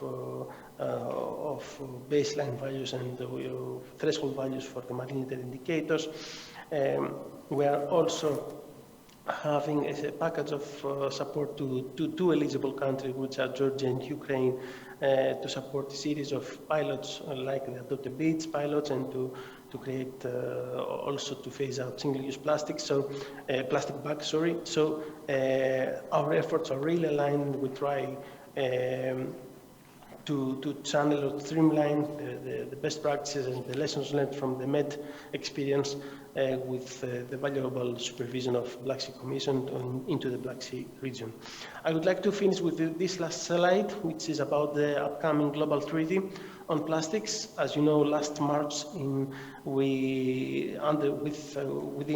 the framework of UNEP 5.2, 175 and even more countries committed in establishing a mandate that calls on countries to develop a global instrument to address plastics' full toxic life cycle, from the extraction of fossil fuels onto production to end life. And I believe that the message that I would like to pass is that these forums and actually the countries now around the globe, they have the responsibility and they should have also the commitment, I'm sure they have, to channel the national experiences and the national priorities into these processes, and it's very, very important to have also the Black Sea region contributing actively to this process. This is my last slide. I would like to thank you for the time, for the patience, and for listening me through online modalities, which is not always the best and the most straightforward, let's say, way of interacting, and I stand available should any additional information or question may be required. Thank you, Vangelis. I give the floor to you. Thank you. Thank you, Christos. Yes, you're right. It's not the best, the best interaction when you are away, but it's the best thing that we could have. So now we are in the last etap of our presentation. I will invite Salome to guide us through to this Black Sea Young Ambassadors pitch, which I hope it will be from all of us to youth with trust. We trust. Thank you. First of all, thank you very much for organizing this important forum, which definitely focuses on a very relevant issues related to the Black Sea sustainable development. Since October 2020, we are part of the Black Sea Young Ambassadors program. Today, with my colleagues, we are going to talk about the project program and mission of the Black Sea Young Ambassadors. We are young early career professionals from Black Sea coastal countries. We have different backgrounds such as marine research, civil society, industry, policy, and educational programs. We started our journey 2 years ago under the umbrella of the Horizon 2020 funded Black Sea Connect project. I work with 16 other young ambassadors from Black Sea countries who help protect it for a better future. We conduct research to gain in-depth knowledge on the Black Sea and empower ocean-engaged citizens for clean, plastic-free, better valued, and blue growth in the Black Sea and beyond. We contribute to promoting the goals of the Black Sea Strategic Research and Innovation Agenda and advocating for blue economy and blue growth in the Black Sea region. Our mission is to implement and support the goals of the Strategic Research and Innovation Agenda, advocating for Black Sea development of the blue growth in the Black Sea region and raising awareness about marine science. At the same time, we aim to engage with young people to contribute to build a generation that protects seas and oceans and create opportunities for future cooperation and collaboration between the Black Sea and other sea basins. Our program was officially launched by the European Commissioner Maria Gabriel within the Black Sea Day dedicated event Research and Innovation in the Black Sea. In this event, we had opportunity to share our plans for making the Black Sea more visible, emphasizing the need to remote and reconnect, create the missing links in the Black Sea. Now let me give the floor to my colleague Selma, and she will tell us about what we achieved so far.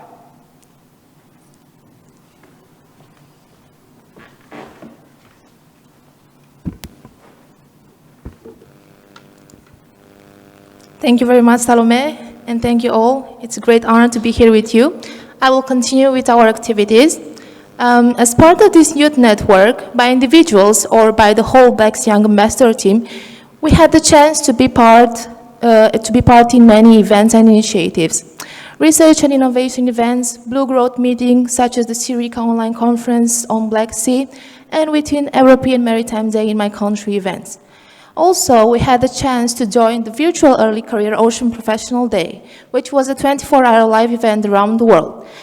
We joined this event with a video specifically made for the decade, where we emphasized the uniqueness, the importance, and the multiple stressors threatening the Black Sea's resilience and health.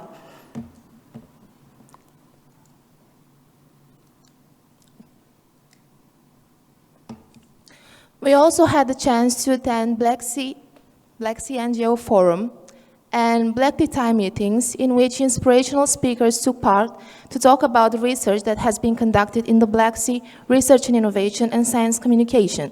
We also have our social media channels, and we had our social media action related to the marine litter issue in the Black Sea in order to raise awareness about this problem and solutions to tackle this problem.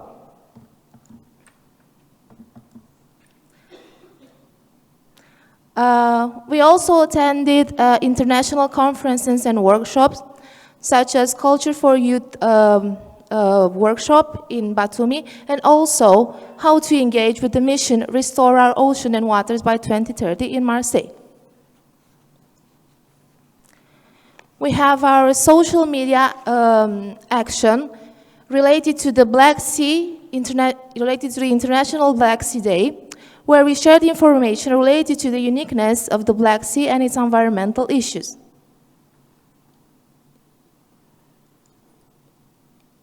Also, we had the chance to attend an autumn school aimed to provide theoretically and practically in scientific and communication skills that helped us to shape our future awareness-raising activities.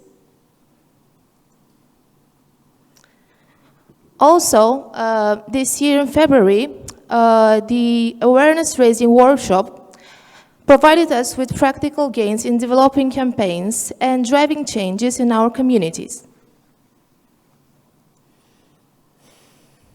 Recently, we have conducted local activities in our countries under awareness-raising campaign framework.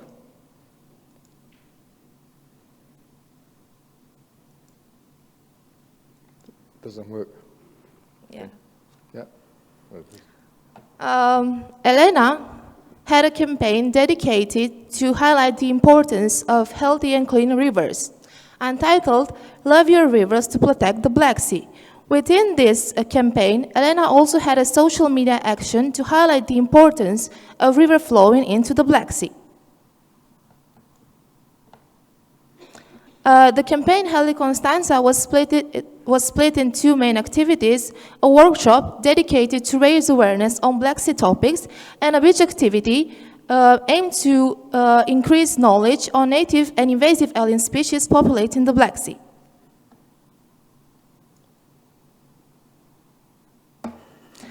Salome had a campaign related to raise awareness on marine litter problem in the Black Sea and also other human activities affecting the seas and oceans.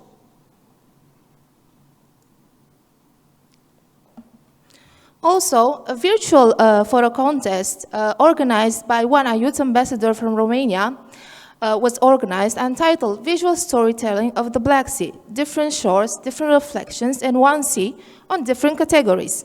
There was one winner per category, and a photo representing all Black Sea riparian countries was selected to be exhibited in different Black Sea Connect events, also within this event.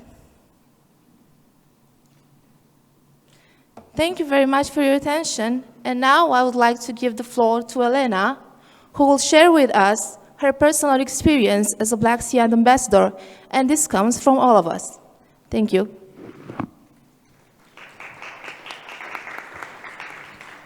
Thank you very much, Salome and Selma.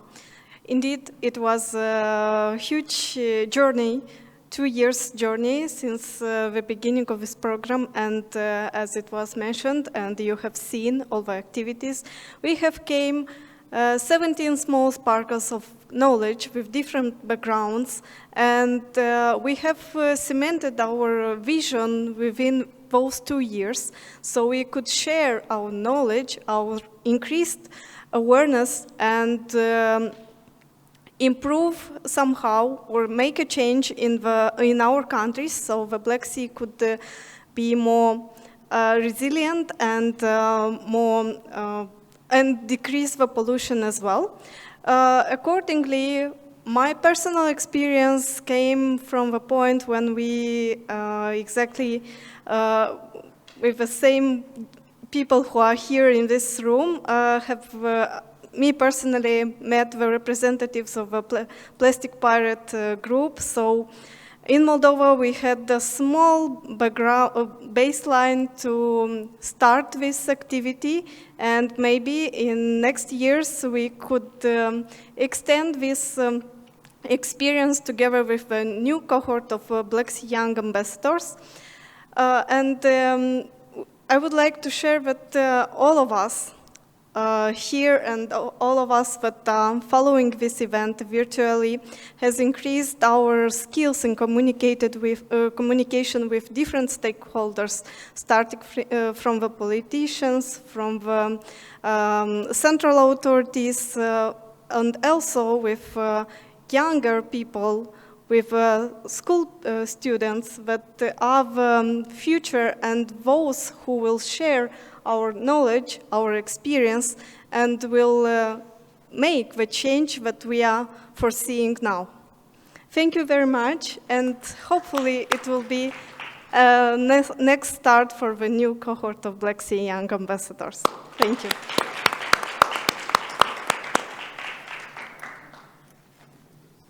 I think we finished the presentations now, but thank you very much for all the presentations.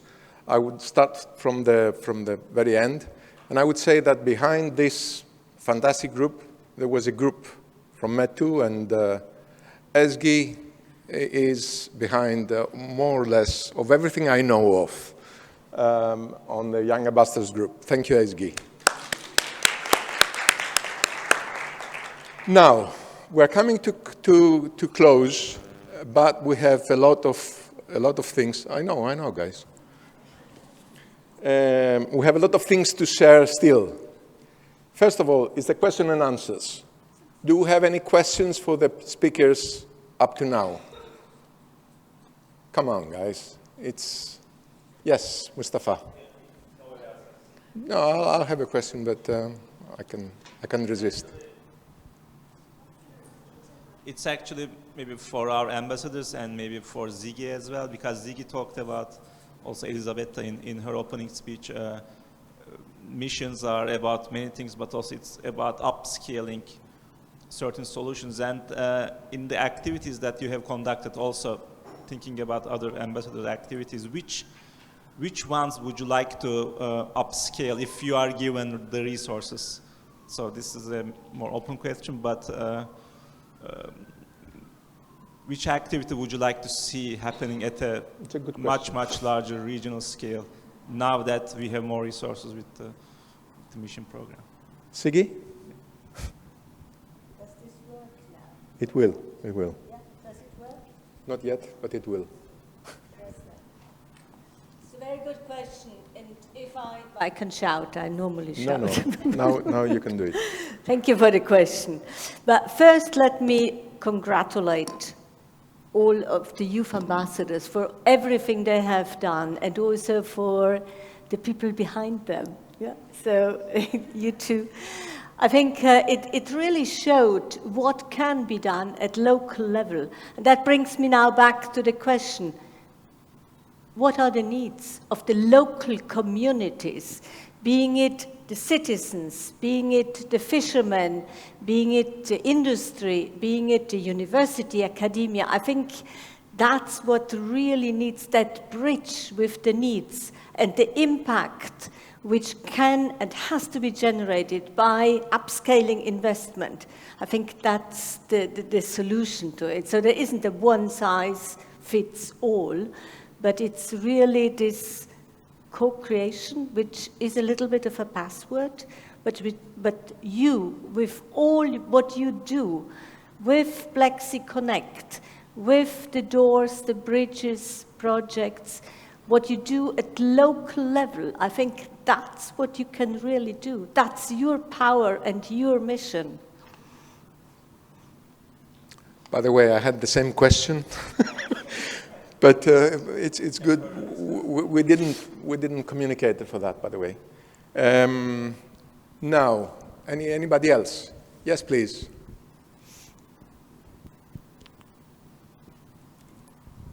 Thank you. I would like to ask you, Mrs. Sige, you said you had been in cooperation with many international organizations as well as the local organizations. I would like to learn, as also Mrs. Ürgen Aytan implied in a way, that most of the litters, marine litters, are generated from the land-based sources. Do you have any connection or any cooperation with the International Solid Waste Association? And I would appreciate if I get the answer. And my special thanks and appreciation is for the young ambassadors. I really admire their energy. But I would like to learn, do you have any young ambassador from Turkey in your group? Thank you. Who wants to reply to the first question first?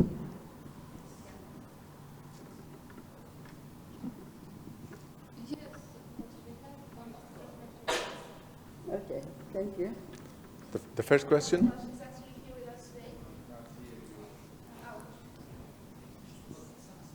And one of us is actually here with us today, Begum. She is the ambassador from Turkey, and also Gisem. Regarding the first question, who is going to answer? I think it was addressed to me. Yeah. Yes, of course, it's very often, I mean, we know it comes from land. We know that the infrastructures for waste management at all the different levels are very important. Yes, there are connections at European level, but also through the different projects which are funded. Very often those or someone part of the international organizations are actually also partners in the different projects. So that is something which as well needs to be taken care of, and not only, it's also the different river commissions, for example, which are equally important, and many, many other international organizations. Thank you. The last question. Yes, I'm George Triadafilidis from the Hellenic Center of Marine Research, Spin-off Mines. Congratulations to the whole panel. I would like to know if Siggi, I know that you have left the Commission for 2 years now, but if you could enlighten us a bit for these lighthouse missions. You mentioned that there will be 2 phases. Now the first projects start and they will last for 4 years. What will be the next phase? And how is it designed? Are we going only to select these technologies that will be promoted by this first wave of the lighthouse? Thank you. Can I suggest, before Siggi answers, we can show the video on the mission. Okay. Better that way, right, Siggi? Yes. You agree? So we can show the video of the mission, and meanwhile, I will invite our guests on the panel to think about the 1-minute take-home message that you can give to the audience. Think about it as the video is playing. What would you like to say? What are we going to do as taking-home message? Okay, are we ready for the video?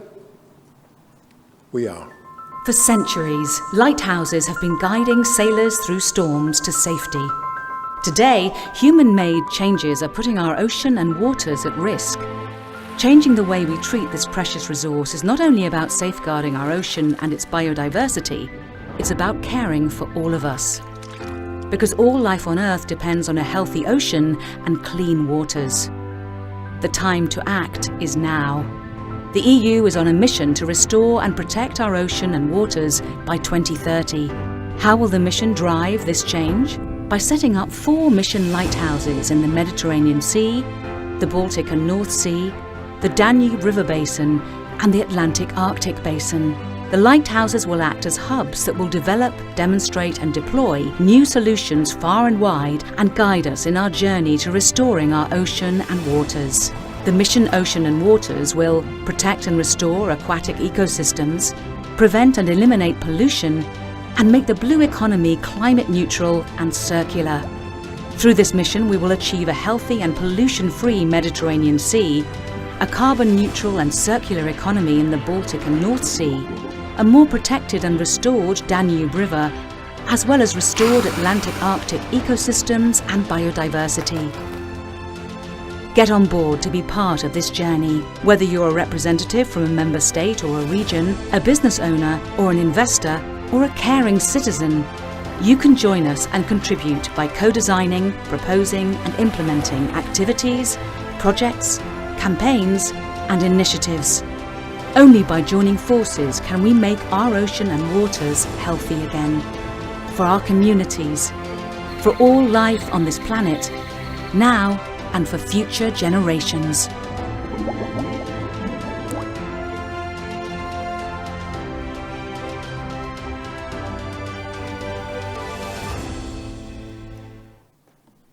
Come on, guys. Very nice video. So Siggy, now you can probably reply. Can you hear me? Yeah. Now, as I said, the lighthouses now have been identified. It's a first phase until 2025. First of all, as I already tried to illustrate, what needs to be done is to capitalize on what has been funded through Horizon 2020, to see what is scalable and how can actually there be a focus on preventing, minimizing, eliminating, remediating, monitoring and control. So it will really it will have to transfer the results, because the new projects, they only start now. They will deliver results in 26, 27. So it will also have to be really connected to existing platforms like the SwitchMed initiative in the Mediterranean.